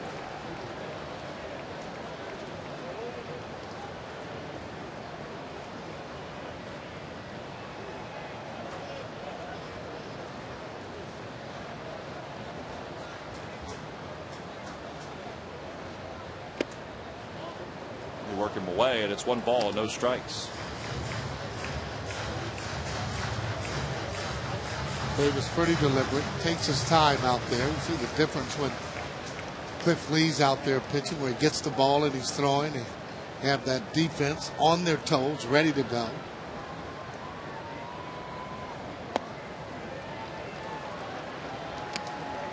Well, Lee uses that to his advantage.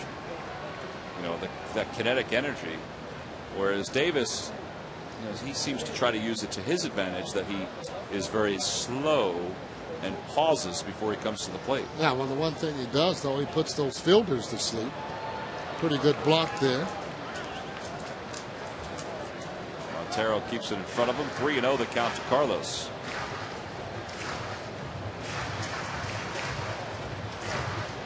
And usually you'll have the hit 3-0, but again, really got to be disciplined where it's your pitch. Not trying to hit that ball out, just trying to really drive the ball. But it's got to be the area where you want it to be with 3-0. Ball 4. The bases are now loaded for Joe Blanton. Second walk issued by Doug Davis. Mel Stottlemyre, or excuse me, Chip Hale, aligning the defense. Looked like A.J. Hinch may have been saying something in the direction of Mel Stottlemyre after that pitch. Now, when they're bringing the corners in, leads you to believe, though, that that ball is hit to the first base or third base. They're going to go home with it.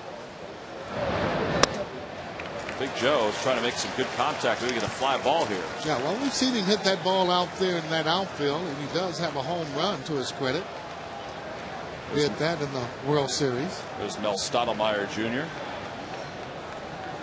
1-0 the count to Blanton. Chopper over the mound. Drew has it. His only play is to first, and Jason Worth scores. Well, sometimes you hold your breath when a pitcher's up there because you don't want them to bounce into a double play. And not that Joe Blanton tried to do what he did there, but that was the perfect spot to get the run home and give the Phillies the lead. No doubt about it, especially with it going right over the head there of Davis. As you see, Lee gives him a high five there. Take another look at this.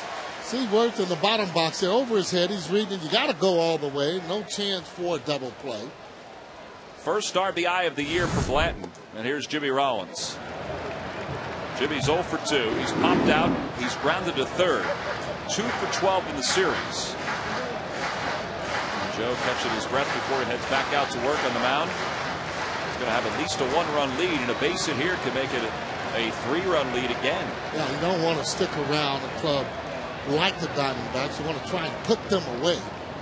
Just take all the heart out of them. 2-0 the count. Montero's been very busy back there in this inning. Davis will uncork a wild pitch here and there. He's got 8 this season.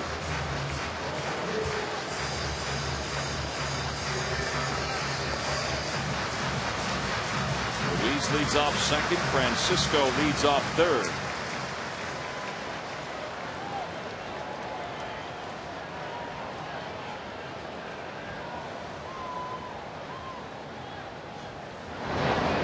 Three and 0. With Shane Victorino waiting on deck.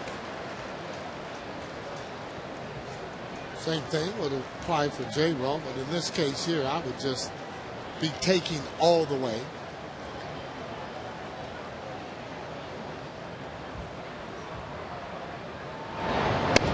He is taking it. He takes it for a strike. 82 miles an hour. That was a cutter. That's a bad call, too. See exactly where the pitch is, up in the zone.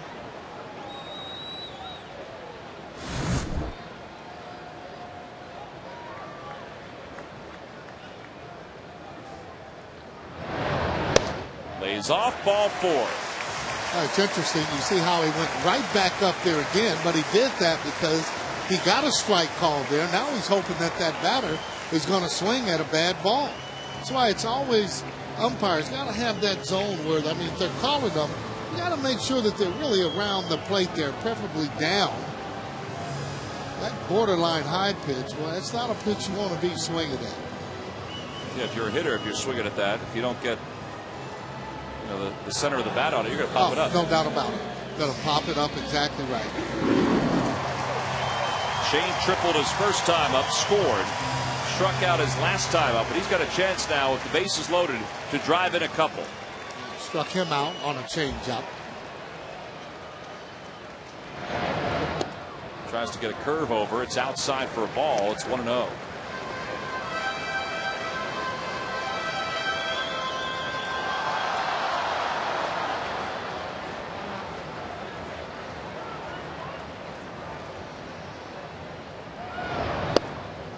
On the inside corner, that cutter evens the count up at 1 ball and 1 strike.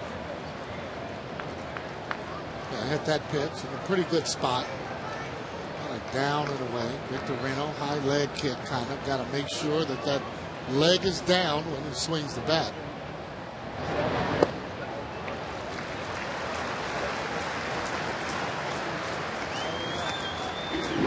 Shane has had an unbelievably productive year, particularly with the bases loaded. Hit that grand slam down in Florida earlier this season. 13 runs batted in this year with the bases loaded. Yeah, I remember that game in Florida. I would hope you would. Big home run. Good eye. Well, now he's got a good spot to get a pitch he likes. Yeah, and usually for a second hitter again too. You might want to think about going on and taking that ball unless it's right where you want it. Davis has been struggling some there with his control. Again, remember that the pressure's always on the pitcher to be able to throw a strike, especially with runners in scoring position. Francisco on third, Ruiz on second, Rollins on first. The count 3-1 to Victorino. Check swing, foul ball. There's my point in that too. There, Victorino a little bit anxious. That's ball 4, by the way, that he actually checked swing on.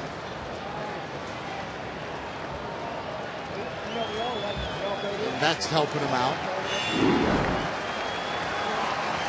How about that?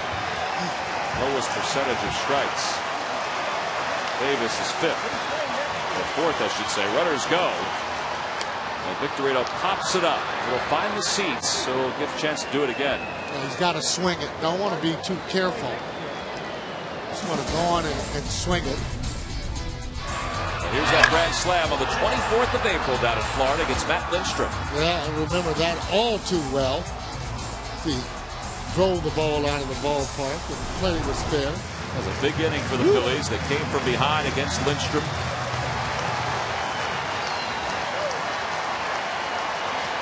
Three and 2 the count to Victorino. Runners go again. And he hits it the opposite way. It's going to hang up there, though, for Romero. And the inning is over. So the Phillies strand the bases loaded. They do get a run, though, on the ground out by Joe Blanton, and they retake the lead.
Finish the Phillies game with Michael Barkan for the most extensive game breakdown. Get the expert analysis of former Major Leaguer Ricky Metallico, plus Amy Fadul's exclusive player interviews on Sloan Toyota Presents Phillies Post-Game Live after the game only on Comcast Sportsnet.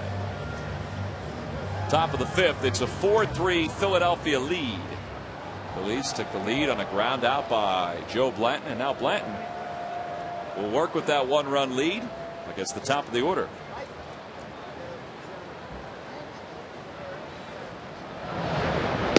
Mentioned how good Blanton's been over his last few starts here in the month of August. I mean, you can go back to the 1st of July. That's when Blanton really started to throw the ball well. You know, there were a couple outings that Rich Doobie liked in June.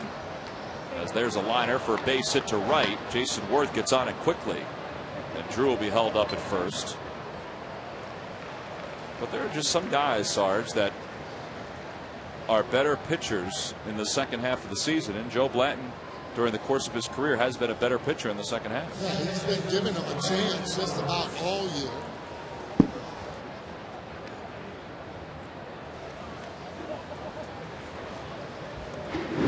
13 quality starts. Certainly more decisions in the first half, but a way better ERA in that second half.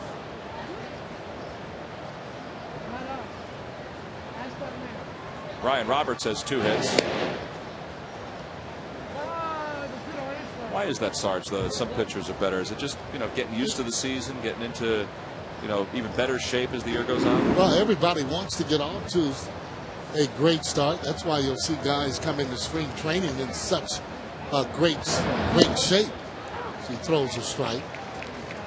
But some guys start off slow. Ryan Sandberg used to start off slow every April and then end up with same kind of numbers. Hitters go through the same thing with pitchers. You're just hoping, though, if you're going through bad spells, that you're able to stay in that rotation. In the air to right center field, Victorino on the run. He's there. And they've retired Ryan Roberts for the first time in the ball game.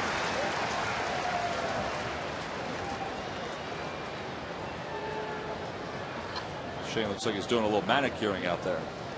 Yeah, well, have some little patches out there on the field, and I'm sure Mike's going to be trying to take care of those. And that's what happens when you have a concert. You're going to get where you need to resod in certain areas.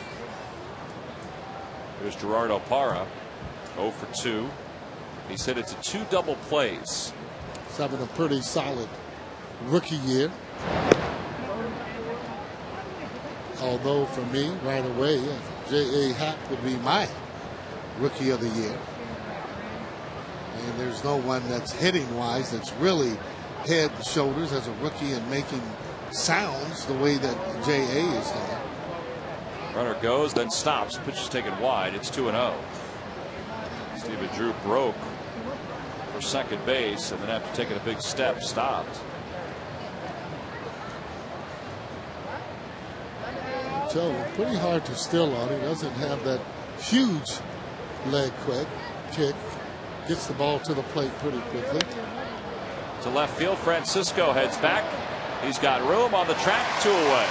Boy, that ball just keeps carrying, and that ball got in on his hands. Wind is blowing out a little bit. Didn't think it was going to carry that far. Well, 2010 right around the corner. Don't get shut out. If you want to be on deck to be among the first Phillies fans to lock in your seats with a new 2010 season ticket plan. We're talking about full and partial ticket plans. Then call 215-463-5000, or you can log on to Phillies.com. 2 away from Mark Reynolds. Well, this guy here is a true hacker. He loves the fastball. He's gotten his first 2 hits in the series in tonight's ball game. Well, he's got a decent average. I think 284 with all the strikeouts that he has is just telling you that every time he does make contact, it's usually doing some damage. He pops it up. That's a good pitch by Blanton. Ruiz out in front of the plate, and the inning is over. Joe Blanton was there just in case. He needed to catch Carlos. Well, we go to the bottom of the 5th inning. It'll be Chase Utley, Ryan Howard, and Jason Worth.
Club. They've won 7 of 8, and the month of August is starting to turn around too. And a lot of it is because of the Phillies pitching, but also, Sarge, I mean, you think about this Phillies offense. They continue to lead the league in home runs.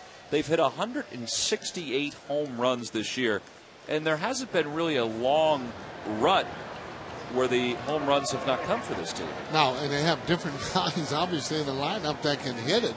They're 3, 4, 5 guys. Got Victorino can leave the ballpark along with Jimmy Rollins. So throughout the lineup, they have guys that can contribute, obviously more than some of the other ones, like Howard, being able to blast them out of there. But that's also helpful, being able to get that 1 run or 2 with that big blast. Well, Chase Utley leads it off, and the count is 1 ball and 1 strike. Phillies have 4 players with 25 home runs or more in the first 117 games this year. In the National League, in the history of the National League, only one other team had as many as 4 players with 25 home runs or more this early in the season. And Chase, who's one of those guys, he has 25, flies out to left. It's that 1995 Rockies team, and hey, you could say that because of Coors Field and the way the ball jumped out there. And here's Ryan Howard. He didn't have a home run, but he had a pretty good swing in that first inning. Sure did. Short and compact. Great at bat as he drives in Victorino. Boy, it just comes off his bat a little bit different than it does a lot of other hitters when he's hitting the ball solid.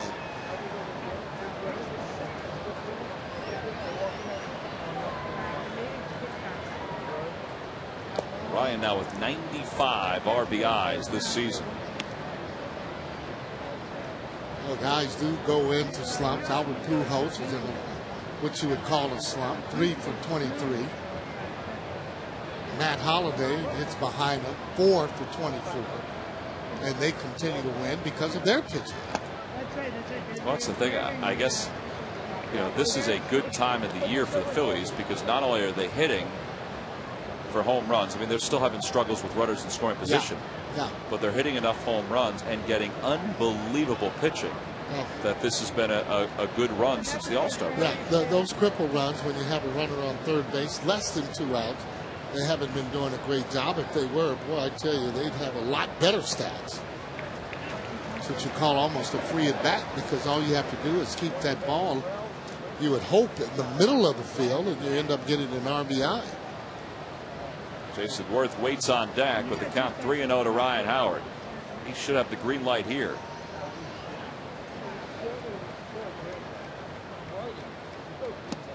And he takes for a strike. Not the one that he wanted. Took a little bit off of that. That pitch at 83.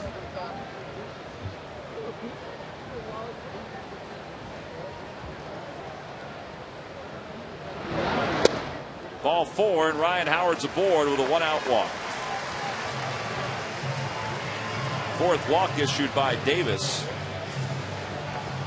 Well, those are the kind of at-bats you like to see Ryan Howard have, where he's a little more disciplined there at the plate, not just swinging at every pitch, but swinging at his pitch. You can do that a lot more often. Then average is going to rise, plus the production. Jason Singleton scored his last time up, lined out his first time up, a looping line drive, and he takes a pitch for a strike. It's 0-1.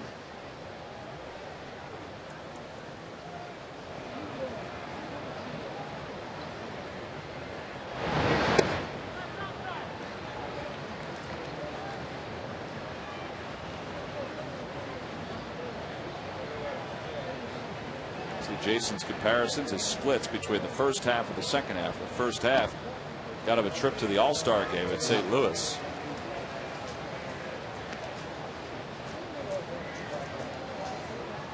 These guys have such a great nucleus of players that, you know, are young, but they've had you could almost call them veteran type of guys. They've been around the block a while.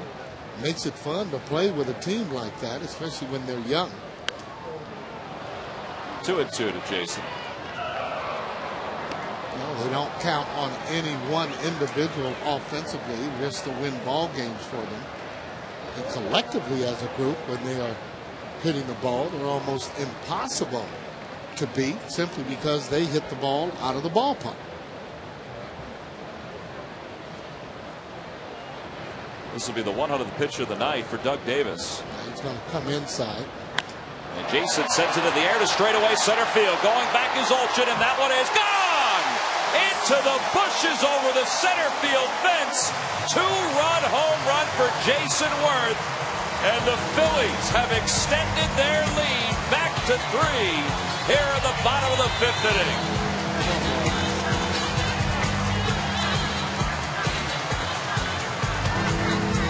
That's 76 RBIs now for Jason Worth. And Deborah Howe from Hamburg, Pennsylvania, you just won $100 courtesy of the McDonald's home run jackpot. Well, you know, Jason talked about getting 100 RBIs, but what a great stroke there. That was a breaking ball. Tried to backdoor him. The ball came back over the plate. Cadillac time for Jason Worth. Oh, with 1 out, here's Ben Francisco. And he takes a pitch low. And that's what we're talking about. That's 169 home runs now for the Phillies. And, you know, yes, they've struggled with runners in scoring position, and it might haunt them from time to time. But, man, they could turn the tempo of a game in a heartbeat. Yeah. You know, really what happens on the real good pitcher, you get a guy on third base, those are the guys you really want to get on when you're facing guys that you know that can just get the ball by you. Francisco's down on strikes. Leo Rosales, who we just saw loosening up in the pen for the Diamondbacks. There's the right-hander.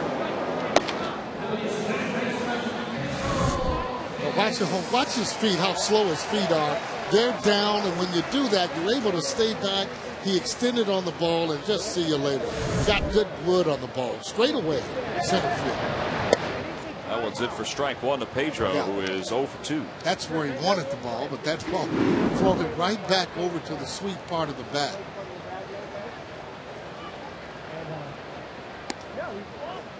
Now that's a breaking pitch right there, but he throws a lot of cutters. Throws a lot of cutters, a lot of changeups. Got to have patience to hit against Davis.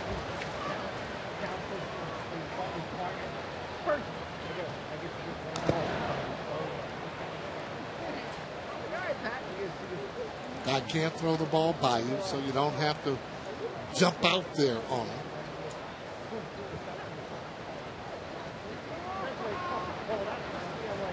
Usually when it gets you out, more so than you've gotten yourself out.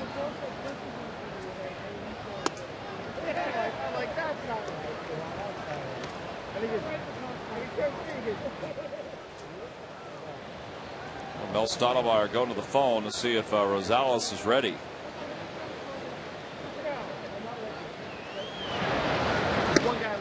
And And the count 3-2 to Pedro. Yeah, he's been struggling with this control throughout.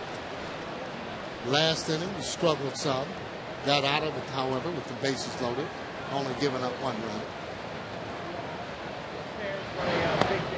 Off-speed pitch there, and Pedro's down swinging. And a couple strikeouts in the inning for Doug Davis, but also a 2-run home run by Jason Worth, and he's given the Phillies a 6-3 lead.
Positioned them to win on a nightly basis. Just when the rotation was kicking it into gear, then came along the addition of the 2008 AL Cy Young Award winner. Lee's addition and a second-half surge by the rotation is brought to you by Independence Blue Cross. We're here for you every step of the way.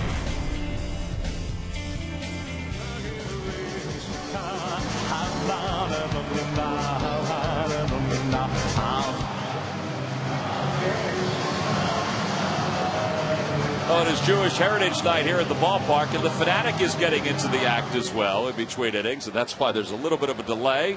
It was quite a production they had going on down there. Man, I don't know. How does he think of all those things to do in the time that he has to do it? I'm with you on that one. Well, we start the top of the 6th. Miguel Montero leads it off. And the first pitch is in there for a strike. Montero doubled and scored his last time up. Went down on strikes his first time up at the plate. Well, Joe Blanton had a 3-0 lead after the bottom of the first. And now he's got a 3-run lead going into the 6th. And let's see if he can keep this Diamondbacks offense quiet for the rest of his outing. Because he's in a pretty good spot right now as far as his pitch count goes. Yes, and needs to shut him down this inning. Again, when you do that, you start to demoralize the opposition. To first base. That's a fair ball. Ryan's got it on the backhand. One away. Well, he's doing such a great job in getting that ball and rushing to first base. Sam Palazzo, third base coach, is responsible for that infield. Last year, he always looked to maybe give the ball to the pitcher in running. Much easier to get there without that throw. Good job. Well, he did a nice job in the first inning, too, on that double play. We talk a lot about Ryan's throws, and he threw a strike to Jimmy Rollins on a 3-6-1 double play. Yeah, you know what? He has it in him to do it. When he doesn't have to think about it, it's automatic for him. When he thinks about it, that's when he seems to maybe grip it a little too tight. Chad Tracy's got a couple hits tonight. RBI.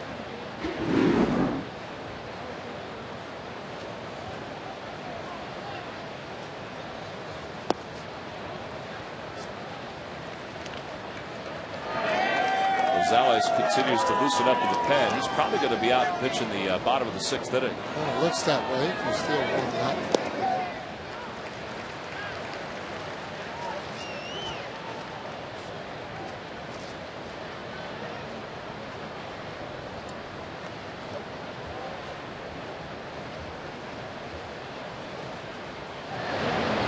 Good changeup. 2-2. Boy, that is just filthy as it just leaves the zone. Change up, 82. Look at the movement on this pitch. Downward movement. Tracy out in front of that. That's what you want. Hitters off balance. On the outside corner, called strike 3, a curveball. And Chad Tracy's down looking. Might have been a little bit off the plate, but hey, who cares? As he looks away on that third strike. Let's take a look at it. This is a curveball that he's throwing here. See exactly where it goes. Hard to tell from that particular position. Ruiz not moving the glove. Now here we go. Yeah, just a bit outside, but couldn't reach that if he wanted to on that particular pitch. Sounded good though. Olchin lines one. Jimmy takes it on the backhand. He caught it out of the air, says the third base umpire, Chuck Merriweather. Boy, that's a tough play. It's still in the webbing of his glove. I'm not sure if they're going to have to restring that glove or not, but it did its job to finish up the top of the 6th inning.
Ball is brought to you by W.B. Mason. Who but W.B. Mason for amazingly low office product prices? By Southwest Airlines. Southwest Airlines is ready when you are. Go to southwest.com. Grab your bag. It's on. And by your local Chevy dealers. Well, downtown Philadelphia, City Hall all lit up. And here at Citizens Bank Park, there's a Jason Worth fan who must have been happy with what she saw an inning ago when he hit a 2-run home run into the bushes in center field. Jason now with 3 home runs in his last 2 games. Well, I tell you, you're starting to see a lot of more Jason Worth jerseys around the ballpark. Obviously become one of the fan favorites simply because of the way he drives the ball. And I think a lot of people like how tall he is as well. Tall dude, yeah. Carlos Ruiz leads it off against Leo Rosales. It was on for Doug Davis. Ruiz 0 for 1. He's grounded out. He's also walked. And the count 2 balls and no strikes. I think the other thing about Jason is that, as you and I have come to learn, he's a very nice guy, good guy to talk to. But this is where he's established himself. I mean, he's not a homegrown Philly, but in reality, after hitting 16 home runs the one year with the Dodgers, he has come here to Philadelphia, and this is the place where he has really established himself as a major league player. Yeah, well, he's a good athlete, and good athletes will get chances with different teams. Russell Branyan, for one. I mean, look at the year that he's having there with Seattle, because he can hit the ball out of the ballpark. Good athlete. Ends up getting another chance. 3-1 the count to Carlos. Jason Worth, and with him getting a chance to be able to play every day, having a manager that believes in him, that knows that he can play every day. Now that player has to go out there and prove that, hey, Charlie's right, and he has done that. There's a liner down the left field line, foul by Carlos. And it's 3-2. Well, it's so important to have, as we've talked about, a guy that does believe in you. Oh yeah. Particularly when you're kind of trying to you're feeling your way, and there's still some doubt in your mind as to whether you could be an everyday player. Not that Jason has that anymore, but Charlie's that kind of guy. Yeah, well, it is. Makes it easy to play for a guy like that. Oh. In the air to left field. That's pretty deep. Hara going back to the warning track, and it is gone into the petunias. Towering home run for Carlos Ruiz. A career high, his 7th. And that youngster's feeling pretty good about that ball. Well, we talked about home runs from different guys in this lineup that can go deep. Fighting fields are starting to fill their oats, as you can see Felice saying, oh yeah, short, compact, nothing hard about that. Look at this. Foot will be down. Look at eyes right there on it. That's a breaking ball. What was those? Petunias as he jumped in the Cadillac? 7-3 Phillies. Here's Joe Blanton. Takes one on the outside corner. Carlos now with 4 hits in his last 5 at bats. Yeah, he's starting to have a lot better at bats. Just hitting the ball hard. You like the results, but when hitters can hit the ball hard, good things are going to happen for them. Joe Blanton hits the ball hard. It's a left field, a base hit.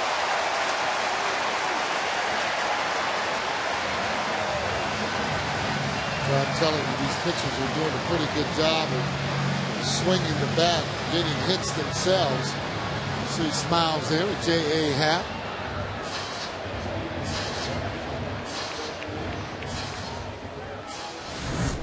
See exactly where this is. Little two-seamer. See how that ball comes right back toward his swing as he beats that ball right into left field.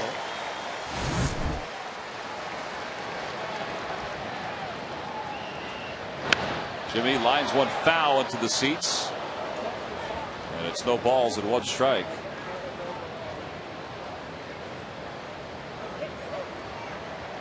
The pitcher keeps hearing that kind of a sound, really does make him a little nervous.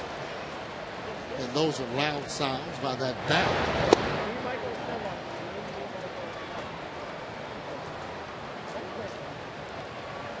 There is something to that sound, though. I mean, it doesn't always tell the story, but almost every time it tells you when the ball's gone or not. Well, you like what they're doing. They continue to have solid at bats. When you do that, again, you're going to just wear that pitcher out mentally. Guys are more apt to make a mistake when you're having good at bats.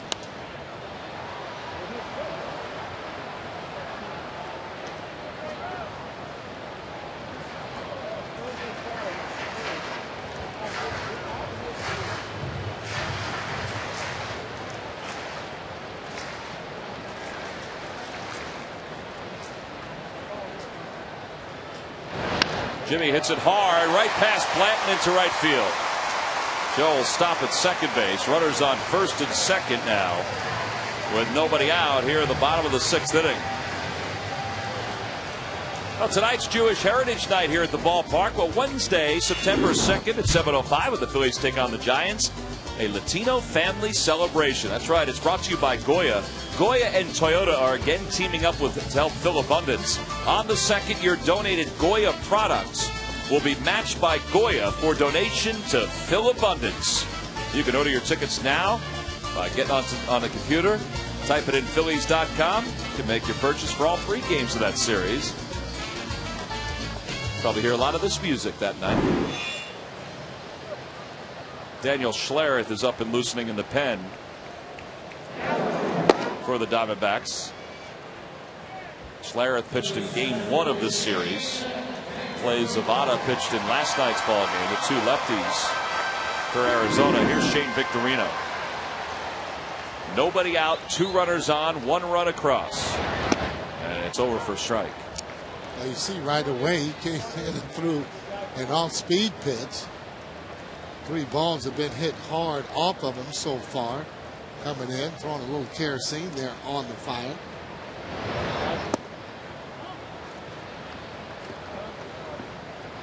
Hey, you can throw as hard as you want, but you better have some movement. You don't have movement on your pitches. Easier for major league hitters to be able to gauge it and put a good swing on it. Well, since we found out last night that you were a drop baller in high school, as Victorino skies one to shallow center. Blanton tags from second. They just draw the throw. How do you put movement on the pitches, Sarge?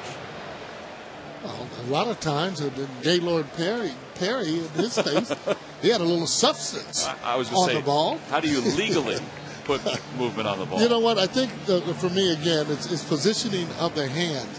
Now, I'm not an expert when it comes to being able to throw the ball, but being able to pick up the ball on whether or not a guy moves his glove, it's a breaking ball or fastball, I'm able to do that. But different hand position on the ball will give you different pressure, will give the ball, make the ball move different ways. Different pressure, different grips along the seams, across the seams, all And those from things. 2-seamers to 4-seamers. Well, we're going to have a new pitcher with a brand new grip. It's Daniel Schlereth when we return.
Over Arizona with one out in the bottom of the 6th inning.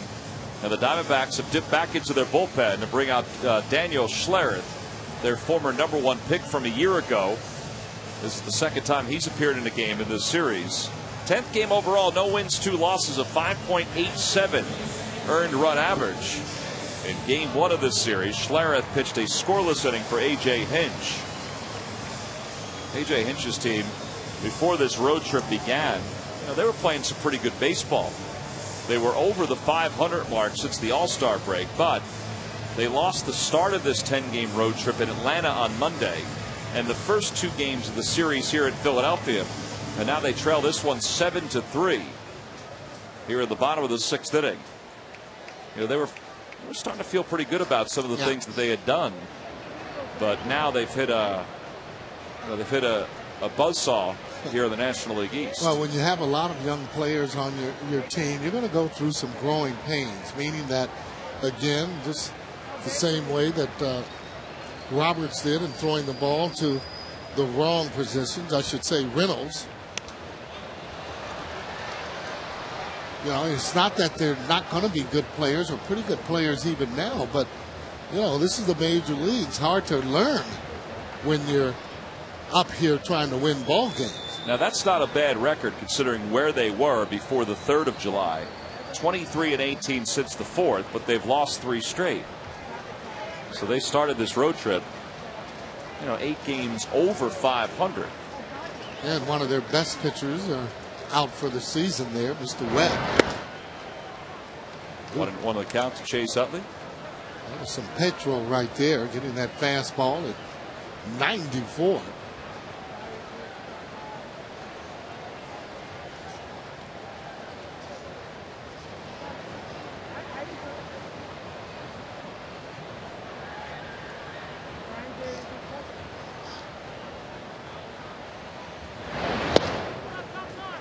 Again at 94, but a little outside and low. 2-1. This is normally a situation where a pitcher would mix in that breaking ball if he's able to get that ball over.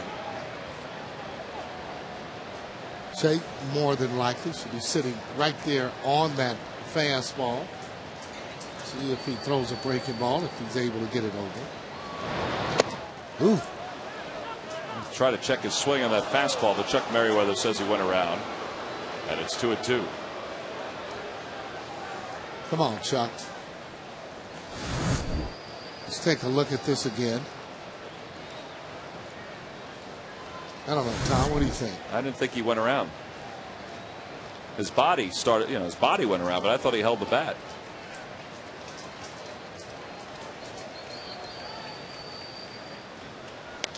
Off the end of the bat, Chase stays alive. Schlereth has continually thrown 94-mile-an-hour fastballs here. And he's trying to throw it just off the outer part of the plate.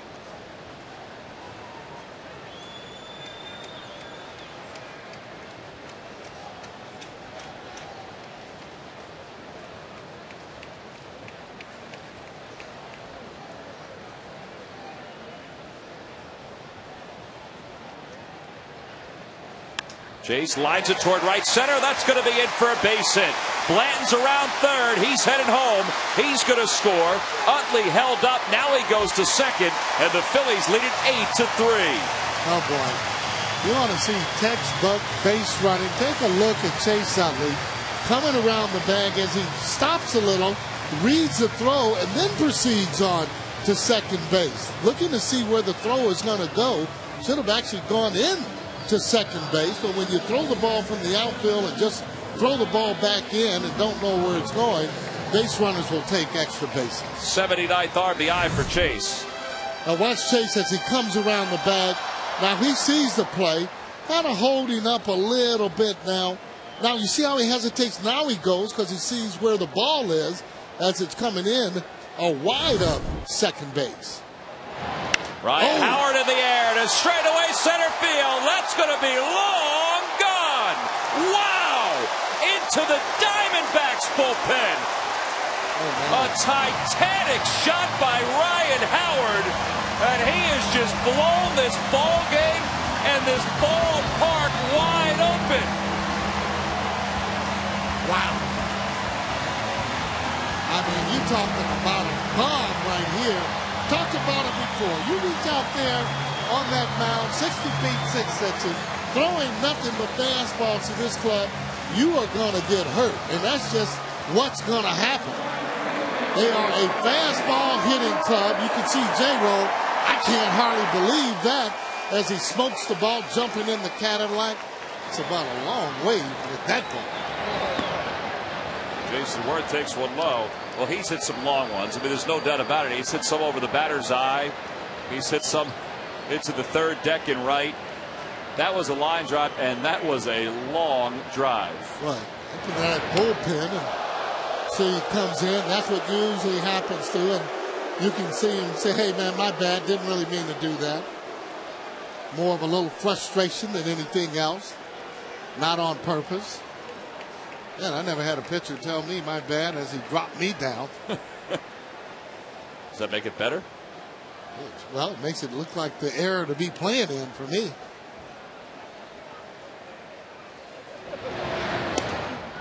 Three 3-0 the count to Jason.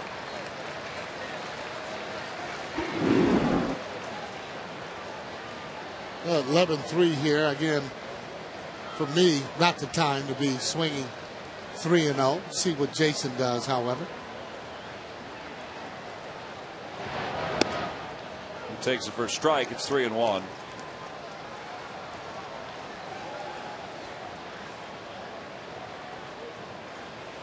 Francisco waits on deck.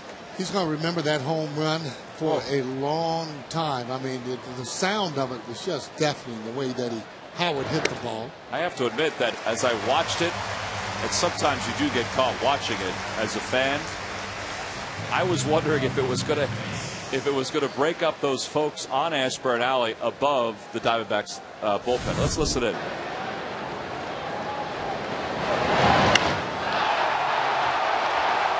Oh, boy. He goes into that little bit of a dance after he hits that ball out of the ballpark. See, nobody in the bullpen even moved.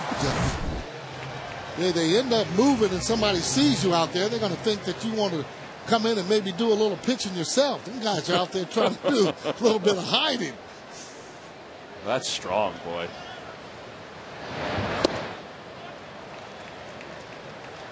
Well, there's no doubt that has shaken up Schlereth. He walked Jason Worth, and now he falls behind 1-0 to Ben Francisco.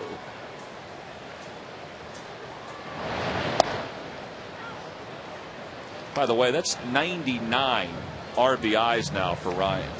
Oh, yeah, he's coming on. I think Excuse me, I'm sorry, 98. Okay, Prince Fielder is actually leading the league. Pujols would be second. Both those two guys do have 100. Pujols almost leading in everything. Obviously, I don't know who else would be the MVP of the league, especially if you were doing any voting now. He's been consistent. Vasquez loosened it up in the pen for the Diamondbacks.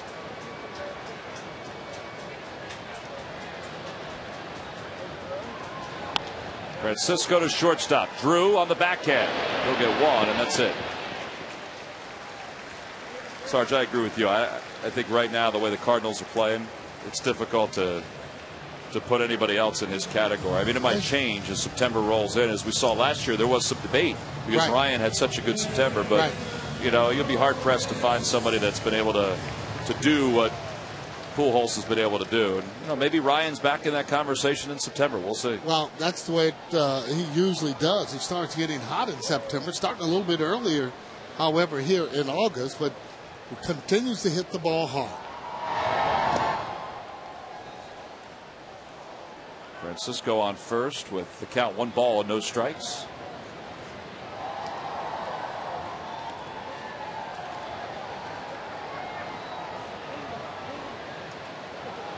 He's out there, he throws, and he does throw the ball hard.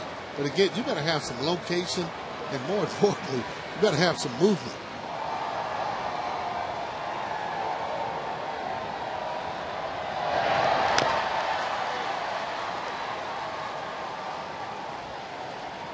Pedro's 0 for 3 tonight. He has popped out twice, once to second, once to short. He has struck out. He is the 9th man to bat in this inning for the Phillies. It all started with Carlos Ruiz's home run.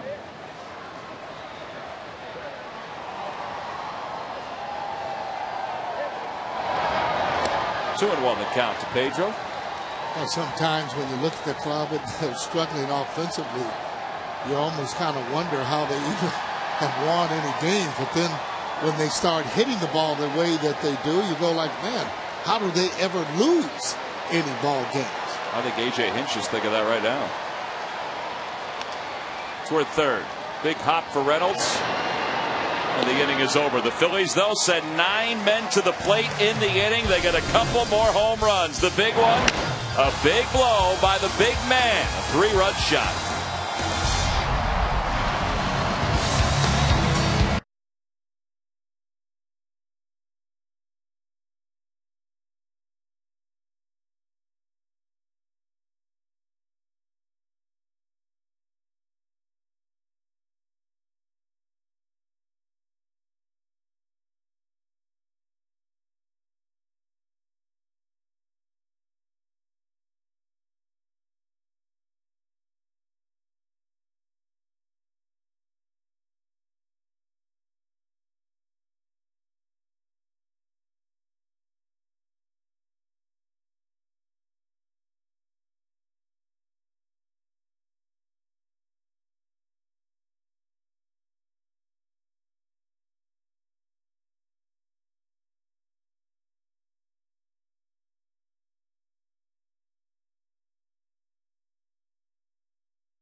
Well, back here at Citizens Bank Park, the Phillies lead at 11-3. You just got part of the storyline right there, and it has been a heck of an eruption by this Phillies offense, and by that guy right there. I mean, he hit some long home runs, but he hit a long home run.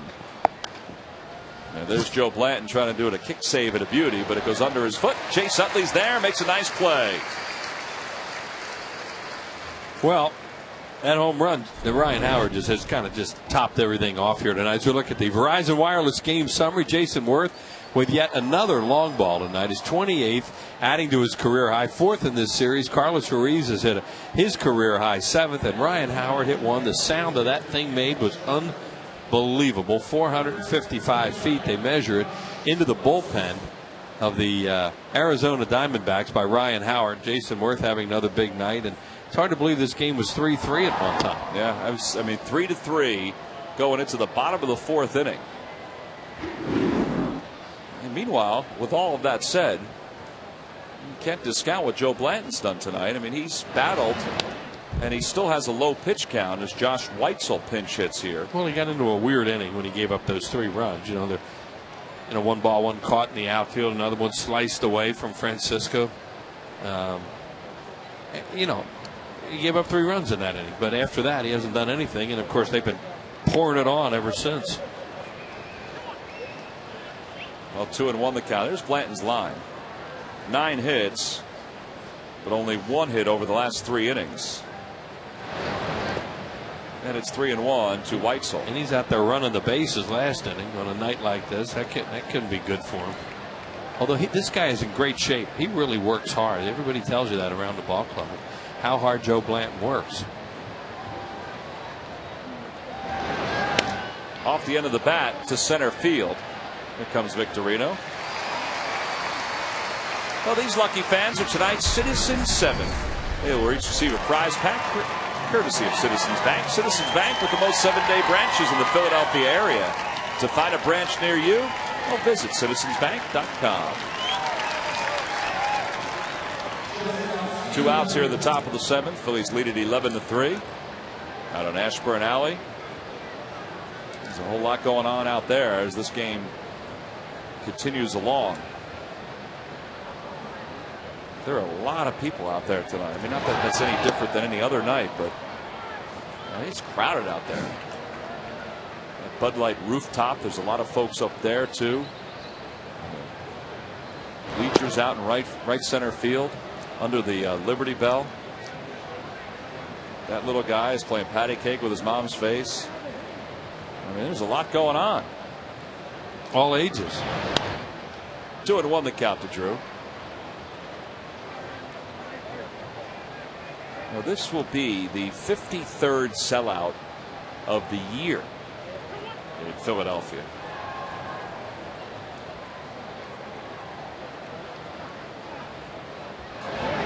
And there has not been a threat of rain tonight.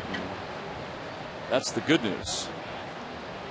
And the even better news is that the Phillies offense continues to swing the bat well, and their starting pitching continues to do, well, what they've done for the last month or so. And as we mentioned, 53 sellouts tonight. The attendance 45,172 and 2.7 million fans.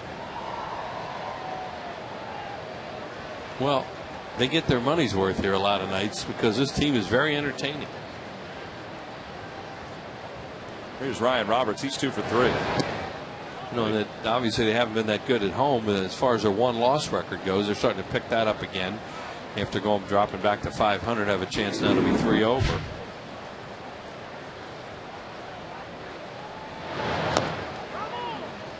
Asked Charlie tonight about, almost unbelievably the way things were going, did some guys in the bullpen need some work? And he said, well, you kind of get caught in between with that, because as soon as you start doing that stuff, then you run into those games where you play 15 and they use everybody. So he kind of likes it that they're getting this extended rest. Well, and it's been an extended rest. I mean, as Roberts takes a healthy swing and a miss at that one, it's 1-2. If you think about what the Phillies have done, even since the All-Star break, I mean, if you put together what the rotation has done, they're averaging close to 7 innings per outing. Yeah. Well, that means you're not using your bullpen, and that's the ideal way to play baseball.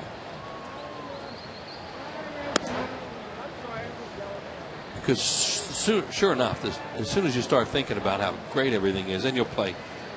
You have rain, and you have to use about 4 or 5 guys. Jamie Moyer bailed them out the other night, or they would have had to use a bunch of guys. Or you have a 15-inning game, something like that. Pop up, shallow center.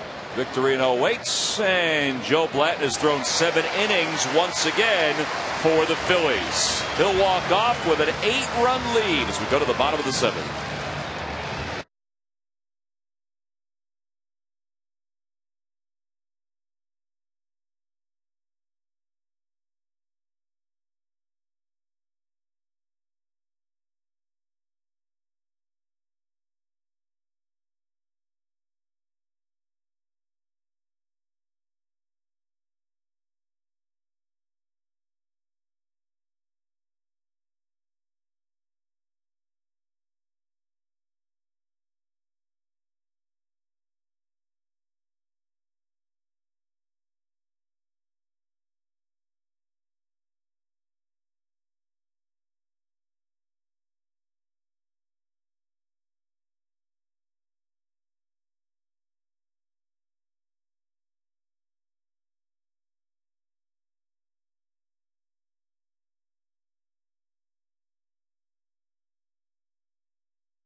Quiz answer. Who pitched the first ever complete game shutout in Diamondbacks history? Now, here's the thing. The first thing you think about is Randy Johnson for something like that, but I don't know if he was there from the onset, but I'm going to say Randy Johnson. You would be incorrect, Wheels. Who was it? Oh, no. No kidding. Is that right? Omar Dahl. How about that? Omar Dahl. July 30th, 1998 against the Cubbies. I mean, Randy Johnson's not a bad thought, right? No. For these guys. No. But it was wrong. I mean, and who would think that Omar Dahl would be able to roll a shutout there? Was that at Wrigley?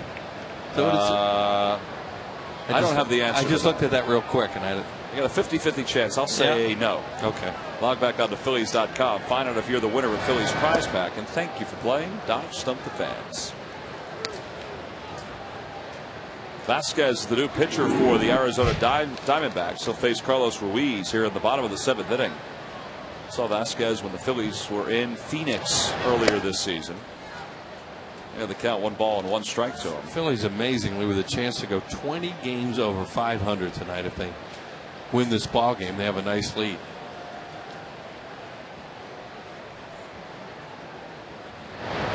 One other thing that they could do too, and it all depends on what the Astros do in their game against the Marlins, which they're winning 4-1. But they could also push the Marlins to 6.5 games back in the division. I mean, that's huge. Sure is, especially as hot as Florida's been.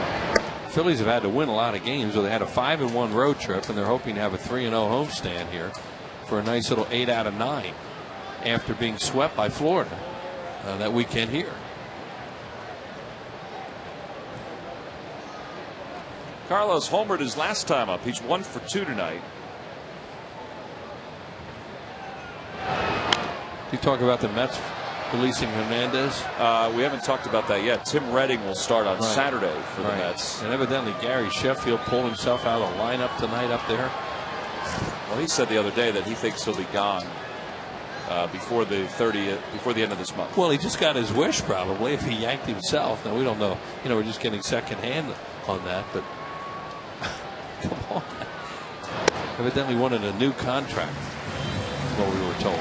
So he pulled himself out because he didn't get a new contract today. That's what somebody told me. Now we'll look that up and check on it, but he'll get his wish if he wants to get out of there, if you do that stuff. Well, reading his comments online a couple of days ago, as Joe Blanton bats here with nobody out in the bottom of the seventh, Gary Sheffield, and this guy is really unrealistic.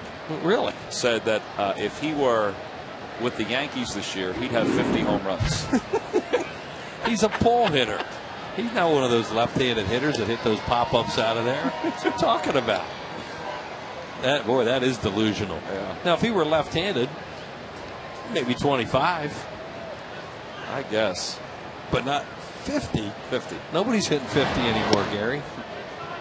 1 ball, 1 strike to count. Well, sometimes it's just amazes you that. I think that word you just used was good. Delusional. Yeah.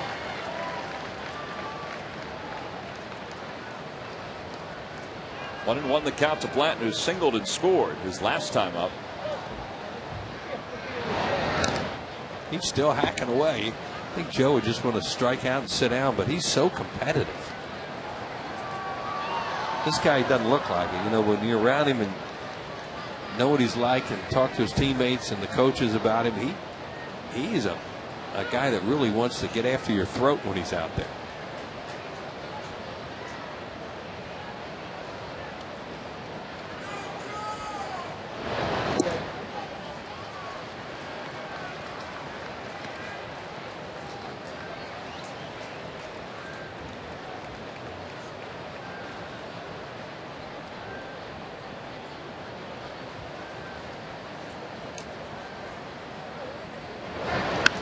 And he's got another base hit. 2 hits for Blanton as Ruiz stops at second.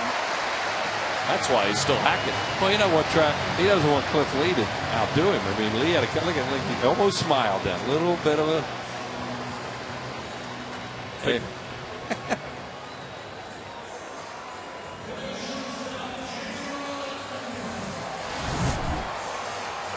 Here it is. He got a high fastball. And he got all over it. Just tomahawked it into center field. Now Sam doesn't want to have to wave him again. Jimmy off the end of the bat. That's going to be stopped by Drew. And he nearly got Blanton at second base. That was a heck of a try by Stephen Drew just to get to that ball. And they had a play at second, but Roberts just couldn't hang on. Yeah, it'll be interesting to see how they score that. You know, ideally, they'll give him a base hit on it. Because they did? Yeah. Because as you said, that's a great play by Drew, but they didn't finish it. Here it is. It's hit off the end of the bat, so it's not going real fast. And then Drew dives, and if he makes a good throw here, he's got him. He didn't. And they scored a base hit. And the Phillies are just staying after the Diamondbacks. They have to think, get us out of here. Well, Arizona now goes to Houston after this, and then back east to Atlanta.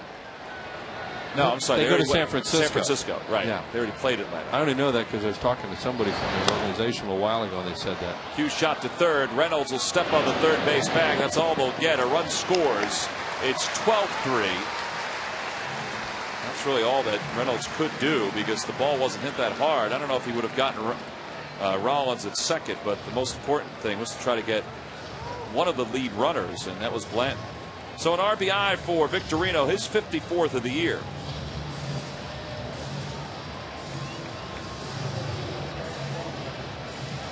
And Eric Brutlett's going to bat for Chase Utley with the Phillies up by 9. So Chase will get the rest of this night off. Yeah, this is a shot to sit him down for a little while because Utley just plays all the time there. He never looks comfortable, though, when he's in this situation.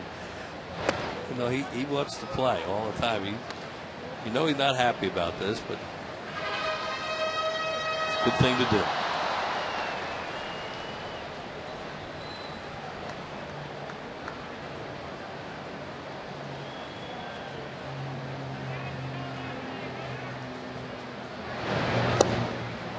The count to Eric. Eric Bruntlett hasn't had a whole lot of at-bats this year compared to last year when he played a significant amount of time when Jimmy Rollins went down with an injury. Kind of thought the way he played in spring training that he would have a good year as a bench player. pops it up. But he just hasn't been able to get into the same kind of routine offensively that he was in spring training, where he's getting a lot of at-bats. Right. And, you have to get some at-bats to have any hope to be good offensively. And last year he would get some at-bats because he would get into games pinch running for Burrell, playing defense for Burrell. He would get a few more at-bats. He played for a while, of course, when Jimmy got hurt last year. Played a month.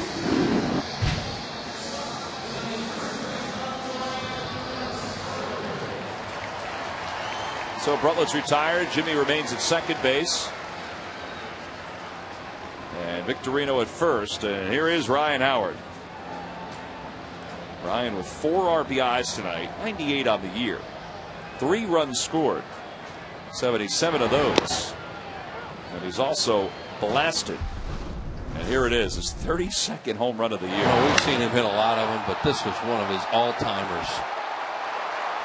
Man, that thing was so high, too. Just wonder, where's it coming down? There's no doubt what it was, that it was a touch of ball hit.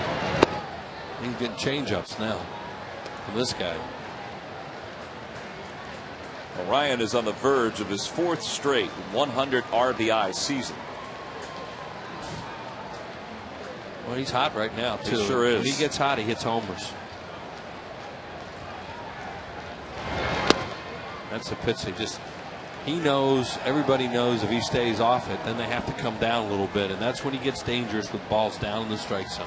He chases upstairs, they keep throwing it up there to him.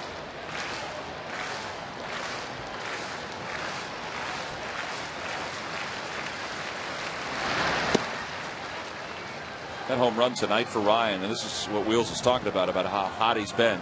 That's 6 home runs now in his last 11 games. Well, they talk about he's letting the ball come to him a little bit more, and you see him hitting more balls the other way. He's a power hitter, comes and it goes. And when it goes with him, it's strikeouts.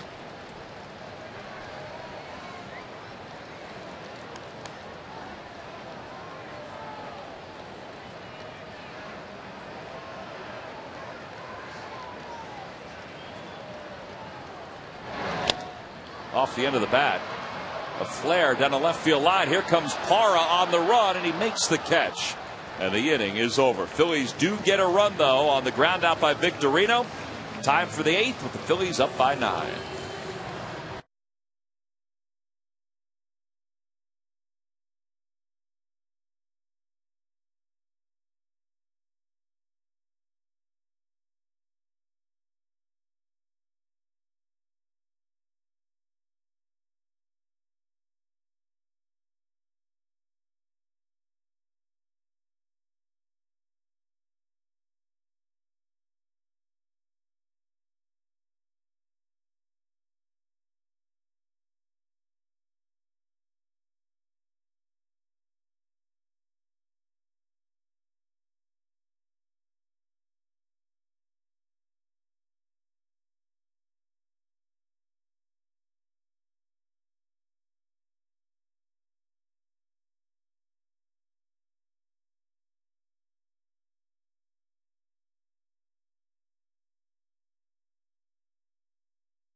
Rewinds.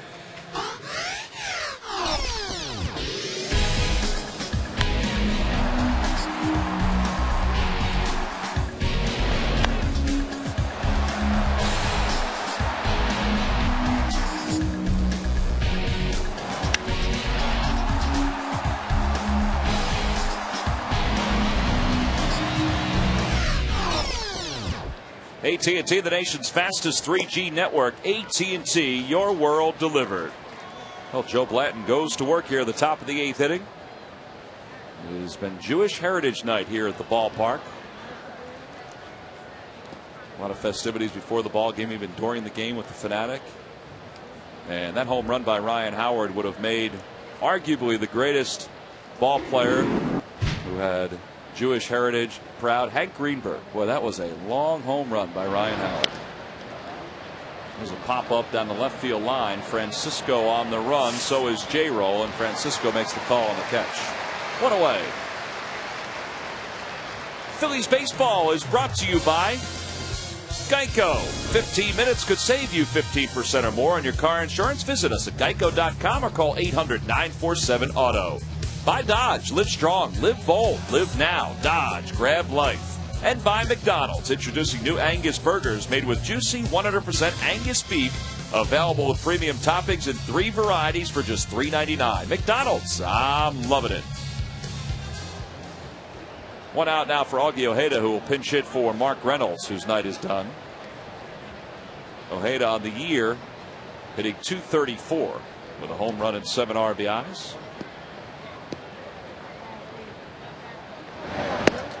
And just as Charlie Manuel's given Chase Utley the rest of the night off, A.J. Hinch is probably thinking the same thing with Mark Reynolds, his team's best player, who plays every day.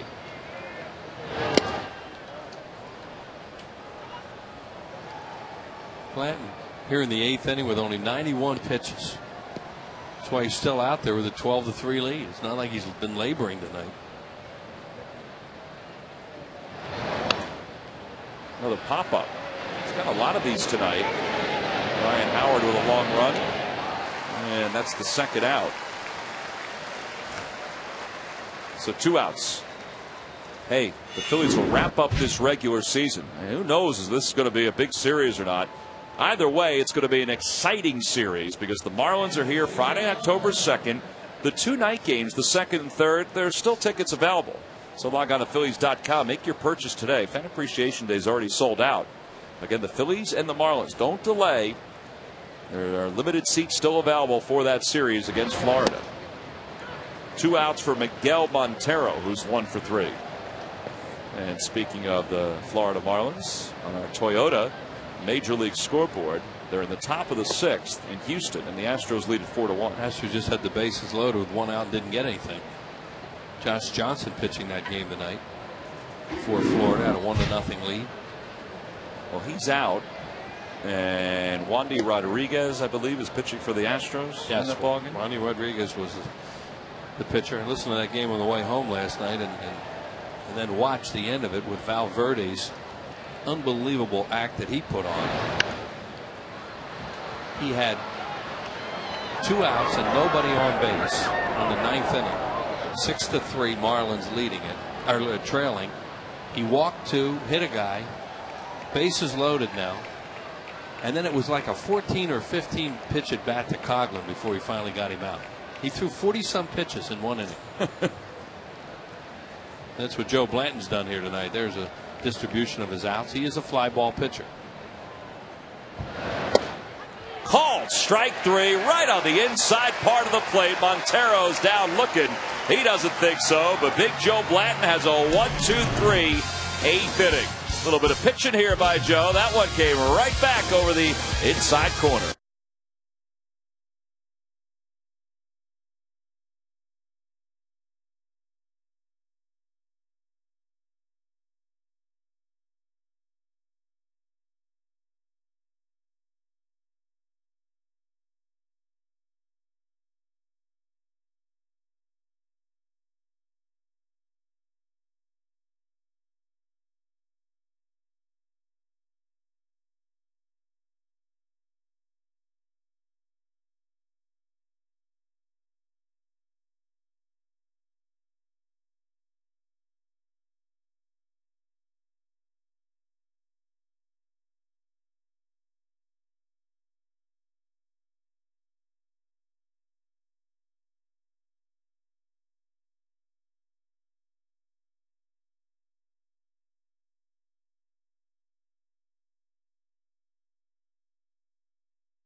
Well, there seems to be some congratulations going on in the Phillies dugout. Some smiles, too, for Joe Blanton. He's got a 2-hit night, but also he's got a 9-run lead. His night may be done. You know, folks were slapping him on the back, shaking his hand. That usually is an indication that your night is over as a pitcher. And Chad Durbin loosening up in the bullpen. This bullpen has not been used during this this series, with the exception of Jamie Moyer. Right, they're going to get an inning of work. 10 hits, 3 runs over 8 innings. No walks for Blanton. And 4 strikeouts. And they finally scored some runs for him. Yeah, that was one of the things you're talking about before the game. They don't get him many runs. Well, that's over. With his no walks tonight, he is now only as Jason Worth takes a swing and a miss at the second pitch. It's 0-2. He has only walked 4 batters in his last 43 innings. Well, let's count tonight. 51 innings. Wow. I mean, that's dealing. I think there's an intentional walk in there. Jason Worth in the air to right. That's pretty deep, but it's going to stay in the yard. And he's retired for out number 1. So Vasquez has the first out here in the 8th. Well, I mean, if there's any indication on how good Joe has been, you know, it's been the fact that he has not issued a lot of free passes. Not that he does on a normal basis, but I'll tell you what, he has really been dealing of late. Well, Chad Qualls is going to get a chance to throw here at the bottom of the 8th inning. We've got a pitching change.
Marlins. That Astros series is a 4-game set. All 4 games are night games. In fact, that first one is the final Hatfield Dollar Dog Night here at the ballpark. Log on to Phillies.com. You can make your purchase for that ball game.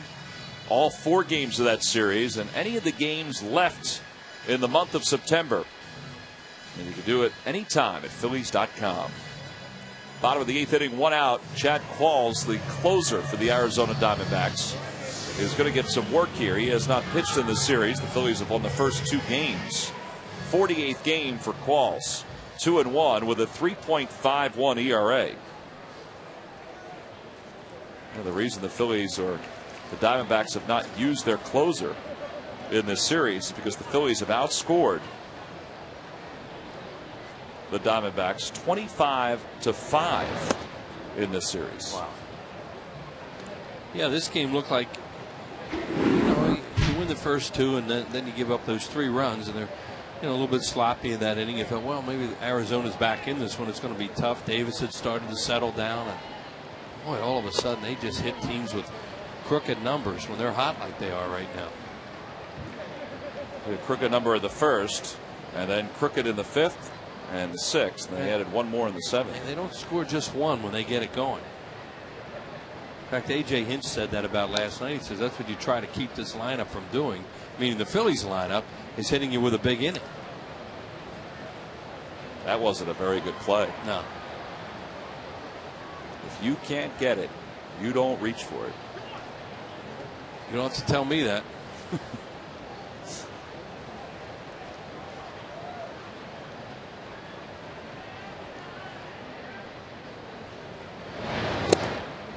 Two and two the count to Ben Francisco. He thought that was off the plate. Francisco had a 2-run single back in the first. As part of that 3-run first inning by the Phillies.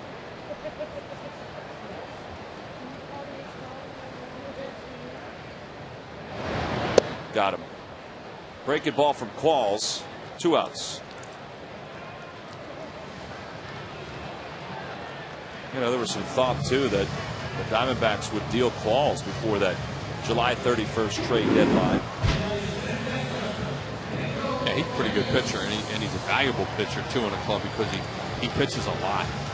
Well, and he can set up. I mean, he was a setup man for the Astros and was really a setup man last year for Arizona. So if a team acquired him, they could use him either in the 8th inning or the 9th inning, even in the 7th inning.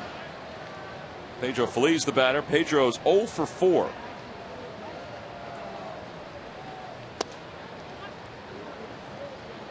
And he's the only Phillies starter, and that includes Joe Blanton, not to reach base in tonight's game. And every once in a while you have a game like this and somebody doesn't get in on the party, and it's been Pedro. Toward the hole, cut off by Ojeda. A spin, and Pedro's retired, and the inning is over. 5-3 on the putout. 1-2-3 go the Phillies. We head to the 9th with the Phillies in control, up by 9.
Joins us in studio to break down the Eagles-Colts preseason game.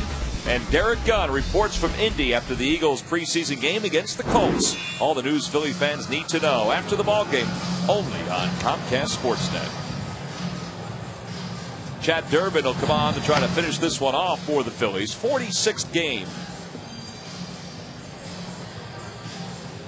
Chad 1-2 with a 4.76 ERA.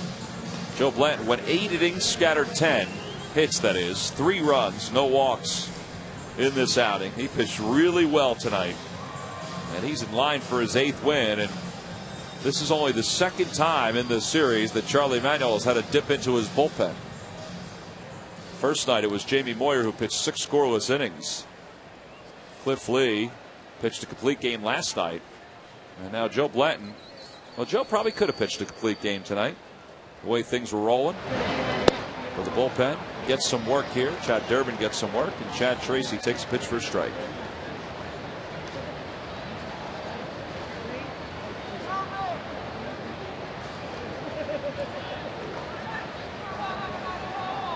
Tracy tonight is 2 for 3. Good curveball. 0-2.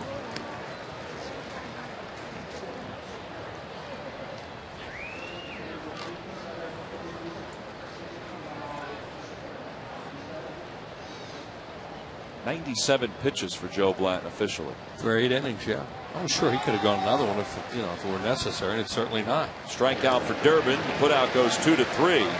Second time that Tracy has struck out. Phillies earlier this season, when they faced the Arizona Diamondbacks, were over the 500 mark by their largest margin. 18. Yeah, 18 games. They stammered a little bit. Coming into tonight's ball game, they were 19 games above the 500 mark. That was their high water mark for the season. 20 is, you can almost, you ever hate to say anything before a game's over, but with 1 out in the 9th inning, a 9-run lead, you feel pretty good about saying that they're going to go 20 over 500. And that's quite an accomplishment considering, they've had a couple of periods this year where they got out to pretty good over 500 situations and then fell backwards. Olchen pops it up. Shallow left toward the line. Francisco, good speed, good closing speed. 2 away. So 2 quick outs for Chad Durbin.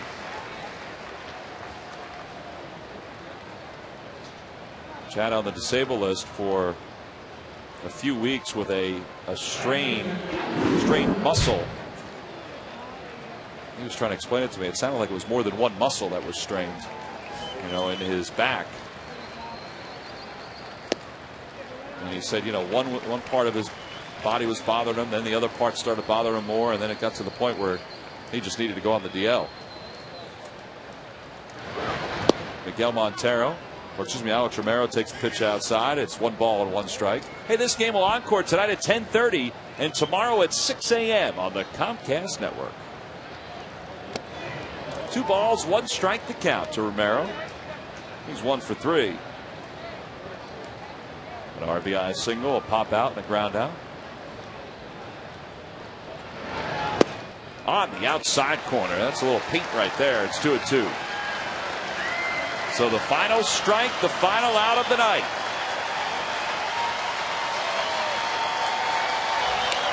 In the air to right center field. Pretty deep, but playable for Jason Worth.